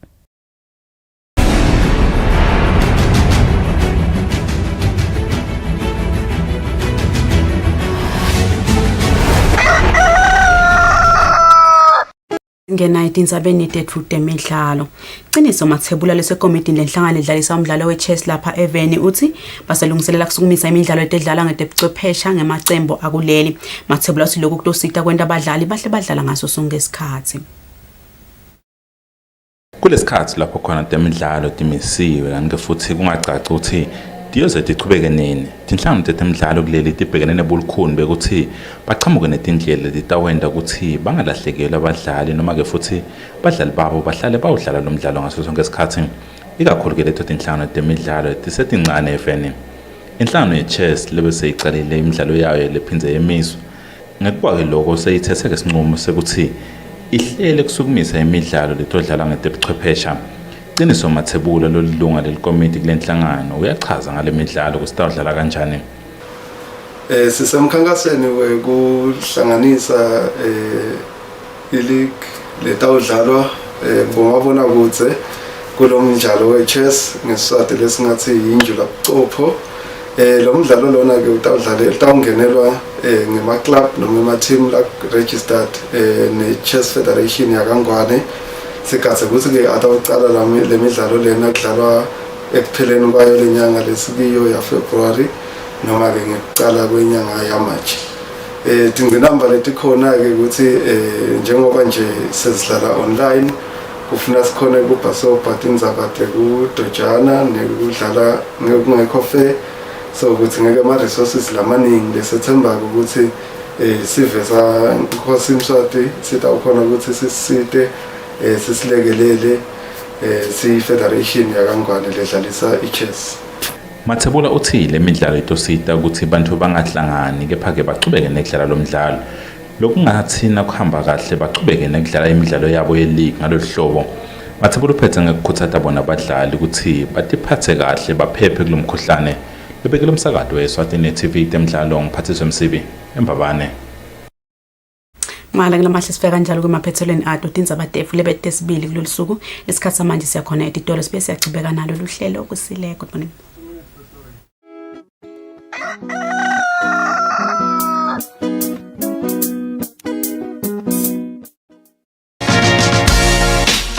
Better health, better life. It's another season on your favorite program, Better Health, Better Life, here on Eswatini TV. Ayinibingelele kunemukele babukele emakhaya kulolu hlelo iBetter Health, Better Life. Lona thulula hlelo ngunokuphila Masangana. It's all about our health, our better health today, and our better life tomorrow. In the midst of this global pandemic coronavirus, Better Health, Better Life brings you closer to your health professionals. Ifake emlonyeni wakhe. Nangabe nje ngidla into legcwele amafutha, lento ngidla. So siyakhuthaza ukuthi lala abahlala nalala banashukela abafunde nabo ngaloshukela. Watch out for another fresh season of Better Health, Better Life on Eswatini TV. It's getting bigger and better every season. This season with COVID-19 is a must to watch for everyone in every home. Better Health, Better Life, your gateway to a healthy living.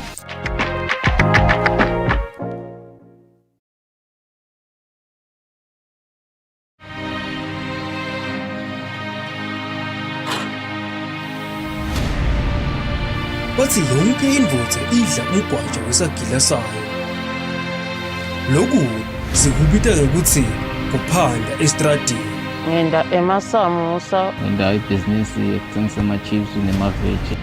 Letinsimbi siyadibutha sihambe nato sifise ka-scrap yard 10 malangeni kuthi discount hey good. The hustle is real. Kwamele sibeke iplate etafuleni. It's the survival of those who hustle. Anga overload imphathi wami eloko maphoyisa kwaphose kwanithatha ngi-overloading. Nguwena uthenga ngabo wena ubuke. Wena uthenga ubuke wena. Ufuna ngibuke? Yebona bram ndakuyisa. I believe babe.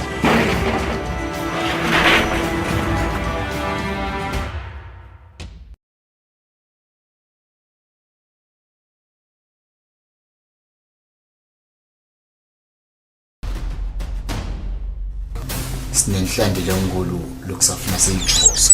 He's a stepbrother. Sengenaphi? Wathona doyenda yonke lento. Conspiring with his mother. Ngokuthi ngifuna ube nalesiqiniseko sokuthi donke temvu lihamba kahle. Lamaphepha lewafuna asiya, namaphepha Maphepha asiya ekubhadala esikoleni. I hope everyone uvile ukuthi maphepha ani. Cha, siyeva. And kudeke singo sekuthi usiconvince unless you guilt. Yata ngathi lokuthi kwatiswa yini. Yena mntana yang-accuser nje yang-accuser. Sekuthole impemvulo yakushashwa kwasakuphuka. Gosh, have you got something in your butt? Leyana waqala Okay, fine. To murder in order to elevate.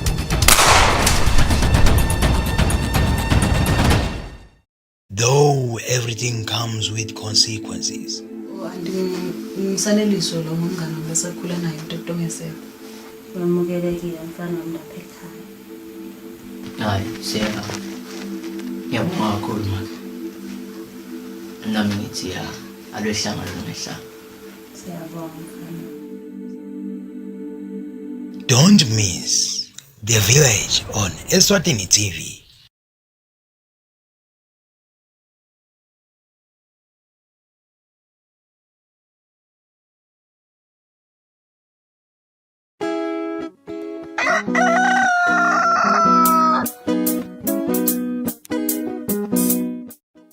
Malanga namahlaselo sehlelweni Kusile breakfast show kunguye lesibili lesikhathi manje njengoba sikubukele umkhuhlane iCovid-19 simo sawo lapha eveni la Eswatini lesikhathi manje sabuka ukuthi ngabe mhlabuhlangene athi nema updates la nawo ngaso simo semkhuhlane iCovid-19. Good morning, good afternoon and good evening. For the third week in a row, the number of new cases of COVID-19 reported globally fell last week. There are still many countries with increasing numbers of cases, but at the global level, this is encouraging news. It shows this virus can be controlled, even with the new variants in circulation. And it shows that if we keep going with the same proven public health measures, we can prevent infections and save lives. However, we have been here before. Over the past year, there have been moments in almost all countries when cases declined and governments opened up too quickly and individuals let down their guard only for the virus to come roaring back. As vaccines are rolled out, it's vital that all of us continue to take the precautions to keep ourselves and each other safe. Be a role model. It's vital that governments enable people to make the right choices, whether it's making quarantine easier to adhere to or making workplaces safer. Controlling the spread of the virus saves lives now and saves lives later by reducing the chances of more variants emerging. And it helps to ensure vaccines remain effective. The COVID-19 pandemic has created an unprecedented demand for high-quality health data. Timely, reliable, and actionable data is essential for governments and health providers to make the best decisions to promote and protect health. The pandemic has pushed even some of the most advanced health information systems around the world to the limit as they try to keep track of COVID-19 on top of other health priorities. Strengthening health information systems is an important part of WHO's work for detecting and responding rapidly to alerts and outbreaks, as well as many other health threats. Today, WHO launched the SCORE Global Report on Health Data Systems and Capacity, which provides a snapshot of the state of health information systems around the world. This is the first report of its kind, covering 133 country health information systems and about 87% of the world's population. It assesses countries according to the 5 aspects of SCORE: survey, count, optimize, review, and enable. The report shows that globally, 4 in 10 deaths remain unregistered. This highlights the urgent need for investments to strengthen health information systems in all countries to support the COVID-19 response and recovery and progress towards universal health coverage and the Sustainable Development Goals. This report doesn't only identify the problem, it also offers solutions. The SCORE package is a set of tools that I call on all countries and partners to use to urgently address the data gaps. We can only make progress if we measure progress. We would like to thank all the countries who contribute to the report and our partners, including Bloomberg Philanthropies, for their support. Strengthening health information systems has been a key part of WHO's transformation process over the past 3.5 years. Another key part of that process has been a new approach to partnerships. WHO recognized that we can only achieve our ambitious goals by working with organizations who reach audiences we traditionally haven't. Last year, WHO entered a new partnership with FIFA to leverage the enormous power of football to promote health. FIFA has been a strong supporter of global efforts to protect football fans from COVID-19. Last year, FIFA contributed $10 million to the COVID-19 Solidarity Response Fund and conducted several campaigns to raise awareness of how to stay safe from the virus, be physically active, and to stop violence against women. Ngumcondzisi Jikelele wenhlangano yakamhlaba yetempilo World Health Organization Dr. Tedros Adhanom asinika sona sithombe sesimo semkhuhlane COVID-19 emhlaba wonke ukuthi sime kanjani. Sithembisile ukuthi sizabe sinalo libandla liphunga tehlakalo lapha event laseSwatini iNational Disaster Management Agency. Sokhona ke Mr. Eric Seyama lokuqhamuka kulo lelibandla. Siyakhumbula ukuthi live laseSwatini mhla ka-24-25 latfola imvula letinemandla thengabe vele umonakalo nasebabuka bona nge-full assessment report yabo kuhamba kanjani yini labakufolile on the ground. Mr. Seyama siyakwamukela ehleleni ekseni. Siyakwamukela umsakati sibingelele nemlaleli ekhaya. Siyabonga Mr. Seyama kuba nathi senilendile licwaningo lengase sengathi seliphelele. Sifolethe ngabe vele sithombe sinjani kumenjani. Siliqinisa umsakati silendile licwaningo ngendlela etinengi. Lokwaqala nje ukuthi makuphela lemvula lesikhumbula ukuthi yana cishe amalanga lamabili.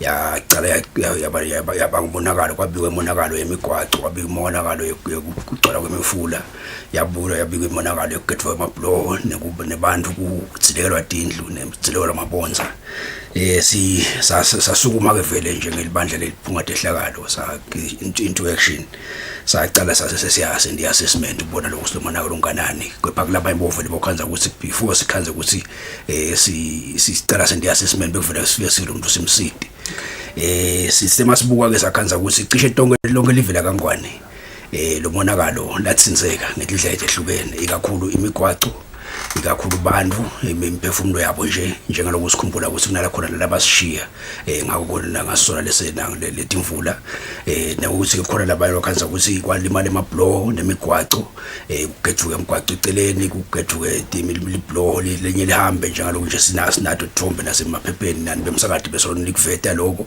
lokunye ngokhanza ukuthi kunemasimi lokhanza ukuthi lamasimi ufika lemvula yasimayigcwala yavele ya flata leso silimo saloyo muntu tilimo etehlukene emaswada yalima kunengile bakhanza usukabonakala lana khona lapho so singasho nje ukuthi ikakhulu indanga indzawo letinto letenalo tonakala ngiletho etfakala khona kule kudla tikwe kunanga indzawo tekulala kusho semakhaya nelatsinza nemphefumulo lokhanza ukuthi ke wasiba imigwaco nekutsilekelwa ke tindlu kanjalo kanye nemablow ngathi bese semathi ngede sangena yini ngetifundza siyakhumbula leya 26 ireport maybe lebesithi thine eliyanyana kwavela ukuthi maybe ekawo kulimele emakhala engathi around 34 asingene maybe ngetifundza after the full assessment report infola in cishe sesikazi nje sikutholile ukuthi bantu labathinzeka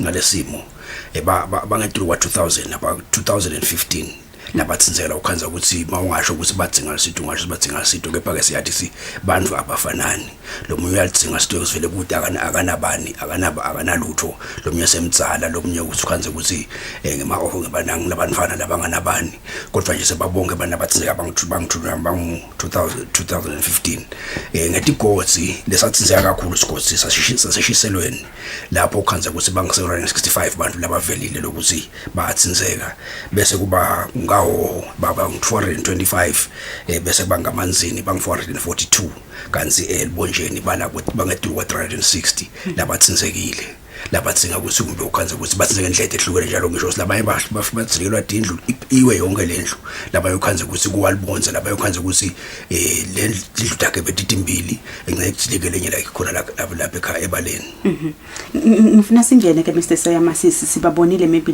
one of lama issues langathi avelile ngina indzaba yase game 5 village Big Band singene ukuthi engabe vele sekuhambe kanganani kuba siteni sibabonile bangena ngakhona esikolweni bahlala ngakhona for temporal ngabe inyalo sithini sebasetakale kanganani bakuphi nyana laba se game 5 nakene bekuyi I think kwaba ngasi exceptional case ngoba bona kwakhanza ukuthi lenzawo lebahlala kuyo maybe masingacala lapho lenzawo vele uma uyayibuka isonzele kakhulu emphuleni so lo mfula ngoba le Big Band nje mawusakhuluma nge Big Band siye sive ukuthi lapho lo mfula wenda iband lenkulu so kwakhanza ukuthi lo mfula wenda le band lamantu baketha gijima phela emanti asimangehla lanzabeni lina noma lengena lanzabeni kodwa lo mfula siyathi ukuthi iyewukela yonke ibhekele ndazi yasima ifika le yakhanza ukuthi seyifika igcwabisa lamakhaya alaba game 5 labathuta nemfula lemakhanda netindlu dabo basuswa ke vele bakhanza seminamane kusitwana kubambisana nemaphoyisa bathatha bacela bahlale police station so basegcina sesibange kubambisana sibasino abangena esikolweni kepha ke siyathi lokuthi mawunikela indetimo leti uyevele ukuthi kube nesimo lesiphuthumako bese sekukhanza ukuthi nanawe sekufuna ukuthi ubuyele uthole yona impilo yakho longathi lo etayele so kwakhanza ukuthi labashiya le mabasuka le kuwe kunetimpahla dabo nemali konke nje lebanako bekusele lena baphuma nje banjalo kwase kukhanza ukuthi baselibalela selengase liyaphakamisa lemfula so kukhanza usubuyele emuva sekubonakala sino sebangakhona kubuyela bakhanza ukuthi bawulungisa tinfo dabo labanenge sokhanza vele usekunjalo kwesikhathi babuyele kuyolunga kunanga ukhanza ukuthi balungise emakhaya abo lapho lebavele bahlala kubo ukuthi batokhona kucubeka nempilo ngifuna singene ke Mr Sayama ukuthi nilibandla nesitanda senu sililwe kasifike kuphi ekuthenini siyabona ukuthi akhona vele emaswati lamanyeni nasikhuluma ngalaba se game 5 around 105 webamfu sibuka ukuthi lelibandla lifinyelela lisite lifike kuphi exiteni zona lesive sikhuluma ngekulinyalelwa dindlo sikhuluma ngemasimu ukuthi emasimu maybe vele nawo alimele kudla kulimele emasimini lo sito kuba ikakhulu luya njalo nje ngeke sisi lo 2050 abantu batawusitakala bonke but siyathi lokuthi bathinzekile ngoba bakuthinzeka bonke kuthinzeka umuntu kuthinzeka nemnotho so kuba kulendlela ukuthi okay siyabe sekufuna bese kuyabukeka lokuthi lolu sito ngubani lohluphekile ikakhulu siyathi seven lakithi etigaba abantu bafanana noma angathini kusiyakhona ukuthi akwehlukene kukhona kwethu akwehlukene kukhona khanza ukuthi bayakhona kumbe kubekise ukuthi nelale lumo lelitayelekile kuswa abadla kusale so na alo makulesi lesehlakalo lesi asikhebe sikakhethi ke sona ukuthi sikhethe laba hlobo loluside bese ndeke nje kwakhanza kusikwendeka wonke nalongakhanza kusena uyakhona engcenye khanza unemshwalensi noma lokhanza ude kana lutho abevele naledindlu nalekhaya lakhe mawuthi uyalibuka ukhanza nje ukuthi bekuyindlu enange ukuthi bekuyindlu nje ngoba phela inalo mabonza lolungfo kepha mawuthi uyayibuka ubona sidavele bekungazi bekusifu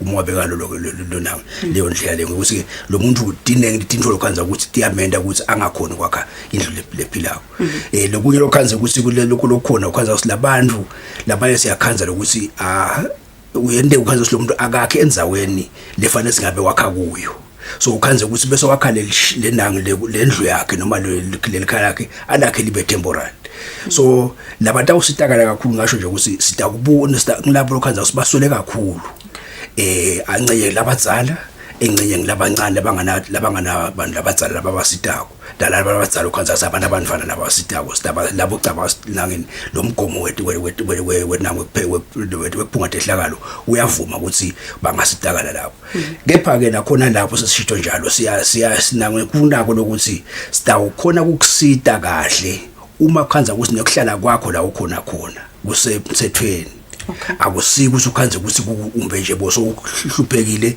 mabe bohlubona bohleti nje ukhanze usilekelwa indlu langeni ngoba phela sisebenza sensimali yahulumende ngeke bese sesikhanza sesibuyisela indvo noma indlu lapho uhulumende engce yakhanza ukuthi bese kusiwa so wendani uhulumende lapho basithunya ngohulumende so nalokusita sitawubuka lokuthi lo muntu mabe ngibekuse nje ukuthi mangabe wakhe iceke kwemgwaqo kakhulu lamani lapho adrainela khona utawukhanza ukuthi asinike ngoba kunemthetho ethi abantu abahlale kanjani abakhe kanjani etindzaweni temgwaqo nasenzawoni efake ngibekuse ematete ukuthi nalapho sitawubuka okay mabe bokhanza wena ukuthi uthi fake eteteni kanze ngece bakujela lapha benangi bebanga ukuthi awusungena eteteni kutaba lukhulu ukuthi ukhanze ukuthi nisibakade sibe nabaphunga tehlakalo sesibila sesiyakusita umbe sokwakhele nje bekusasa singakhela leyo indlu sesingamane sikhanze ukuthi kusita nje ukuthi awumane ukhona ukuchubeka nempilo usalungisa lokho lofanele sikulungise lokuhambelana nemthetho ukuthi mawubuyela lapho uhlala khona ukhanze ukuthi usenzaweni ekhanza ukuthi isemthethweni ivumelekile nemango lokuwo uyati uyavuma lokuthi cha lana ukhona khona wena vele kungakhanza ukuthi kusekwindzawo lenanga lephilako nemthetho lesite live ikhanze ukuthi yakusupporta kustaff lo ungakhona ukuthi ubela la ukhona khona ngifuna sikutfola ka Mr Sayama ukuthi evikini lephelile uvedele ukuthi nibambisene nabo baphala le Eswatini Red Cross nibambisena letinye tinhlangano ukuthi indawo some sort of a response plan ukuthi nyalo lehlelo lenilelo lihamba kanjani ugadze ukuthi sive nyalo niphume nibheke kuphi niqala kuphi singasho nje umsakathi ukuthi okay le assessment isinikile lo sithombe ukuthi kuphi kwendekeni kuphi kwendekani so lisinawo isigaba sesibili sekuthi ke sidevelop kahle le response plan le task njengoba I think nayo tabe siyasikho le assessment isikhombisile ukuthi netimali noma resources ladzingekako atabanganani sitawukhona ukuthi ke lokho bese siyakhona kubambisana nenika hulumende netinye into enkosi lekhanza titsite ukuthi letiyethi site njengabo labo Red Cross kumbe letinye inhlangano letikhona ngekhasi 7 naletingaphandle ekhala tingasita sivethe ukuthi umonakalo kangwane we tropical cyclone Eloise wabangaka watsinza nathi siyathi kulokunye ungakhona ukuthi ukwende manje kulunge manje but lokunye le umonakalo lokhona ukhanza ukuthi ngeke ukulungise manje uluna utaba nemthelela sisaya phambili so le plan itawuhamba ngone lethu ukuthi kukhona fanele sikulungiswe manje khona sitholonge manje but kukhona sitokhanza ukuthi lutawu ngetigaba kumbe lutelete ngoba kunalomgomo wakamhlaba lothi mangabe kwendeke sehlakalo kufuna ukuthi mase silungisa noma senilungisa nilungise kube ngcono lo muntu angabeli abe worse off lokuthi build back better siyabonga nje ukubambisana inhlangano efana nabo labo Red Cross babalako nemhlembutho wembube nabo bonke le inhlangano efana nakhasi nabo bona labo Messi labasitile ngebuchwephesha sakhona lokuthi send le assessment ngenina ngalethi indiza bakhona ukuthi sibone ukuthi sinikede lesithombe lesikahle ngoba uma uva lokuthi umuntu abika athi ngale emva kwenzaba athi manje ukhwalo kwendekile ungakafiki wabona uthi awukhanze ngeke ukuthi lo muntu sowusengade mofa engcenye yakho yenga nje so uma uthi fikele wena wabona so lethi indiza embutho embuba kangwane tisithi lokuthi sikhona ukuthi sifinyelele bese siyakhona ukuthi siverify nathi ngoba kube singakwenda ngetinyawo bongakhanza ukuthi kungathatha inyanga yonke so cishe nyalo sesicishe sesingazisiyasecedzeni sifuna sakhe kahle le report ke sikhona ukuthi silungise ngendlela tayo ikhona nokusinose ukuyinika lo inikabo abone isiqale report lena vele ineqinisa inako lokuthi ungayithemba phinze ukhona ukuthi uyisupport ingabe yini lesitho lesingathi liyaphuthuma nyalo Mr Siyamale lidzinga sive semaswati uyasho ukuthi ngekusitwa ngumbutho wetekuvikela ngekusitwa nguMessi nikhonile ukuthi nisheshe nifinyelele kuleti ndzawo la sithi thina noma ngale kungale kwemva kwensaba but nikhonile kufinyelela ngiluphuke lesitho lesithi nyalo ludzingwa sive ngekuphuthuma lokhu ukukhulu nje msakade kulokuthi ekakhulu bobuka sekulimele kakhulu emablock nemigwaco nakhulu lefida lemafida rose lemakhaya noma igama lakhona yini leyakhulu ngela lemakhaya nayo lesikundela njengalabo bonanga lemisha lekhaza yakhe wekhwale limele njengana lesibone nje walendasi ethokotweni naleminye lebasibikele yona kumawe emhlambanyathi naleminye ikakhulu lokuphuthuma ukuthi bandlu nyalo khanza kusekulikhuni kusuka lemakhaya bede kumbe esibhedlela bede kumbe emadolobheni batofuna sito so lusito lophuthuma ukuthi kuvele kufuna kuphuma igulumba masibuka setivulele imigwaco bakhona ke bantu ukuthi batokhona accessa ema service asiyadla maningi ukuthi ala emadolobheni noma ke etifunzeni emadolobheni etifunza kodwa ke mabalimele emakhaya kuba labaye bukhaza labalimbe kangwane nabo balenge bukhaza bangale ngeshiya kwemifula so kufuna kusito nje lophuthuma konyalo ukuthi sitawusukuma sesibambe isikhulumile nabo engineer abaseworks noma neministry yaseworks ukuthi afuna sisukume nyalo sivulele imigwaco maneke lokusaphazamisa ukuthi leliduna nalo alikemi lokutha ukhanza ukuthi kutawubanga lawo nango lokuthi sikubambeleleke kubonakala ngasi yabambeleleka kepha ke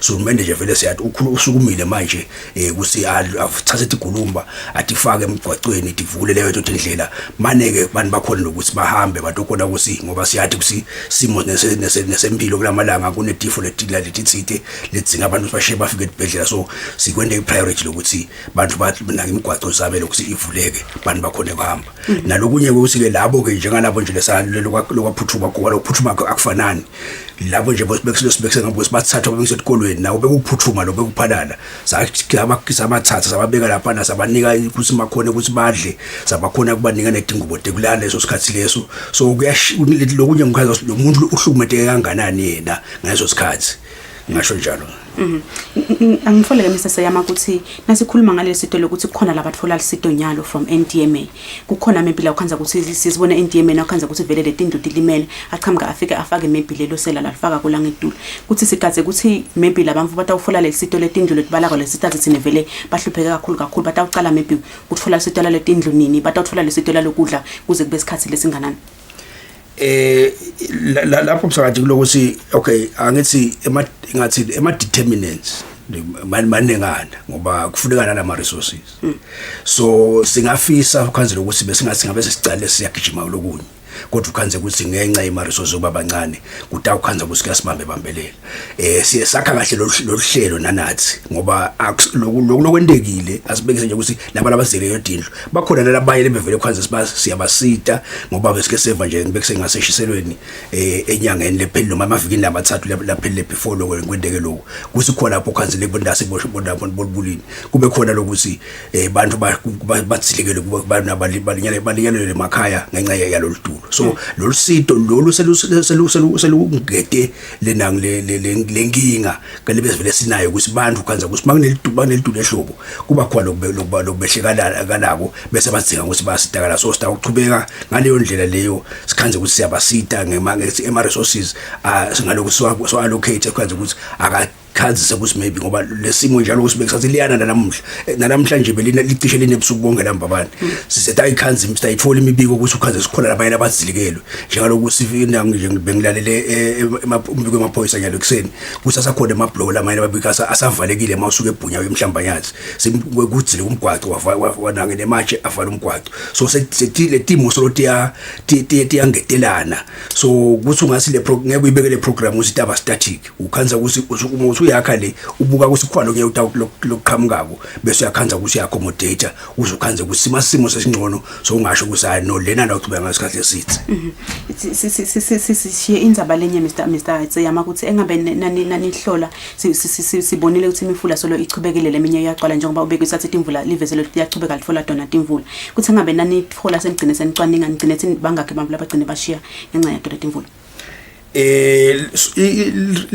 lapho i-report lesilayo kuyadzabukisa ukuthi ngathi masibuka nema report lethola kona latholakala ngemangala samaphoyiseni lahlanganiswa namaphoyisa ukuthi abantu labasishile ngathi bangu-6 kulesuku le tropical cyclone lokho ngewaye ngithi kuyadzabukisa lokho ukuthi uma ubuka kuse le tropical cyclone babambamba ayiconzanga la ngakithi yasigega yahamba khashana singabekisa nje ukuthi ngilophingisho ukuthi yangena eMadagascar yatsabula kha7 yabuya yangena eMozambique yabuya yangena yathinza eZimbabwe yawuthinza neSouth Africa eMadagascar lapha yatsabula khona ekha7 umbiko uthi munye umuntu lwabashiya eMozambique okay nabo bangu7 eZimbabwe bangu3 lakithi besikhashane bantu bangu6 so ngingolothi kuyadzabisa lokuthi I think cabanga semaswati kufanele ukuthi emandi siboyesaba singawadayeli noma lethi hosha uba ngathi siyathi lokuthi siyaconza lokuthi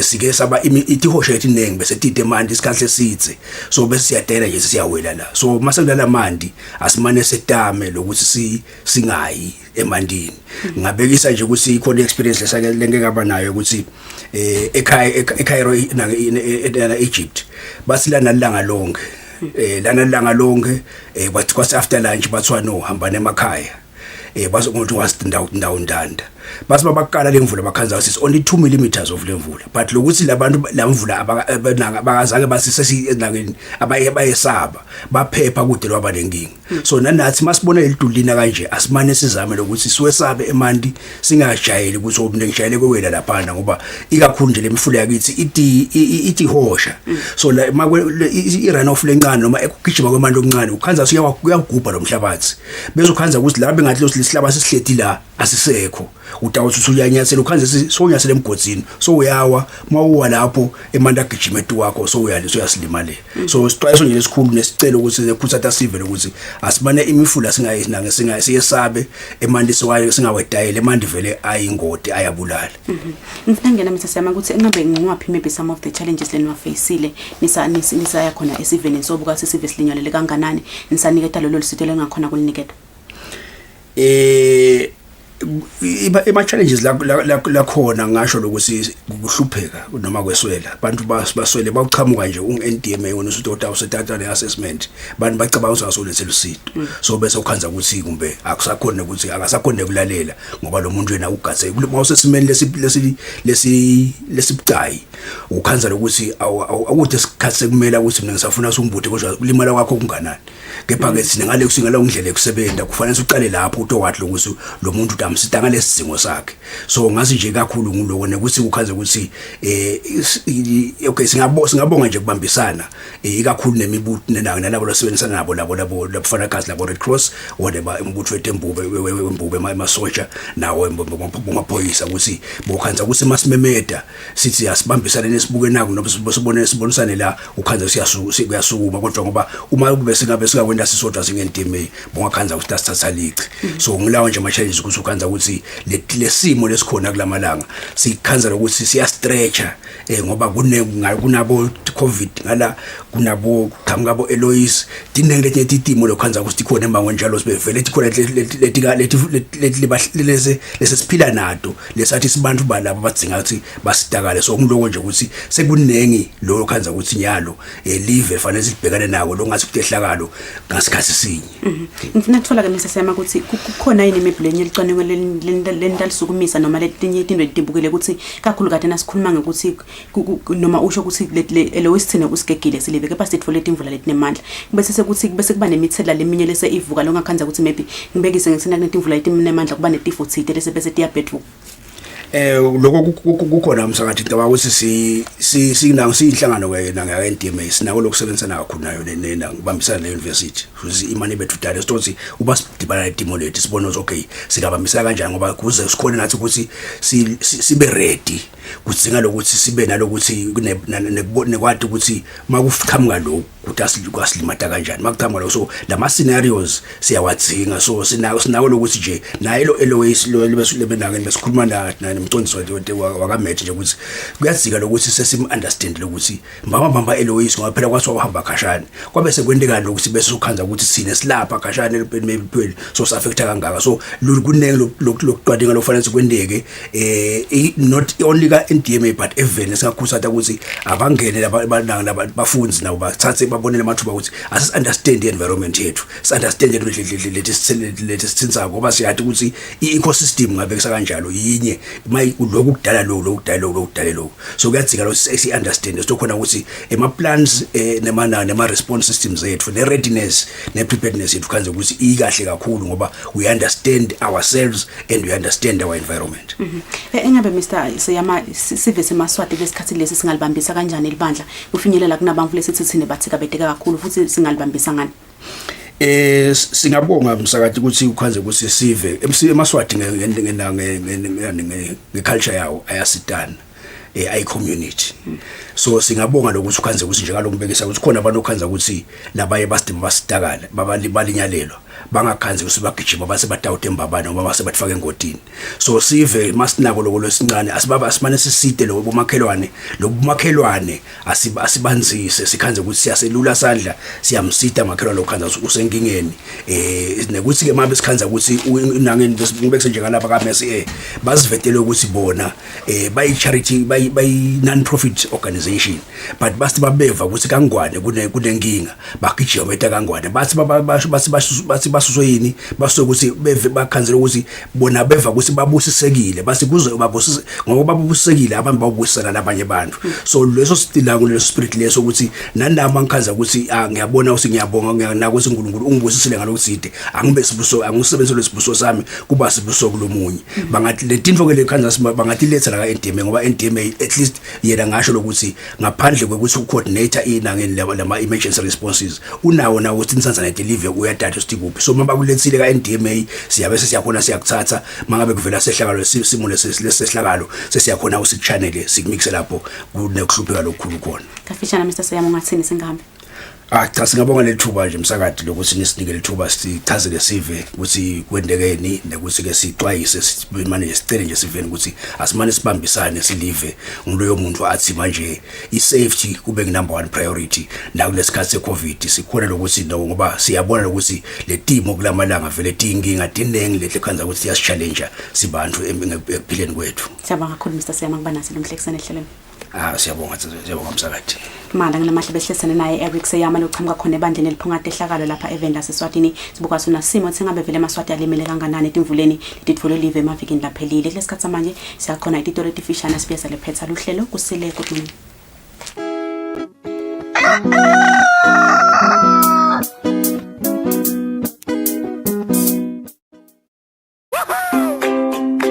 your TV license quickly and easily with MTN Momo. Simply dial *007 *3 hash and select option 8 for TV license.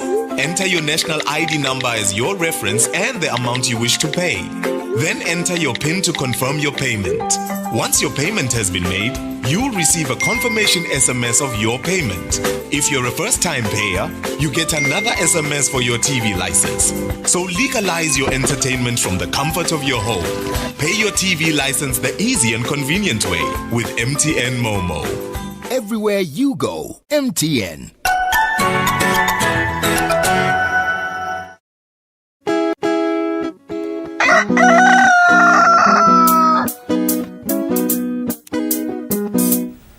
Manda malanga namahle besilethele nalo hlelo Kusile breakfast show kungele sibili siyathemba sintfokode kakhulu ukuhlalisana nathi indzaba lenkulu malanga lamahle ukuthi kunemaswati ke lathika bedeke kakhulu kunalamanye ngathi imvula letitfole live ikakhulu kade levikini leliphelile kuthi nangabe uyabona ukuthi makhelwane khona la kweswele lula sandla sakho umside malanga namahle sinifisa yabukala ukuthi enhlelo idlanzela kodwa umsakazo wethu Eswatini TV nisale kahle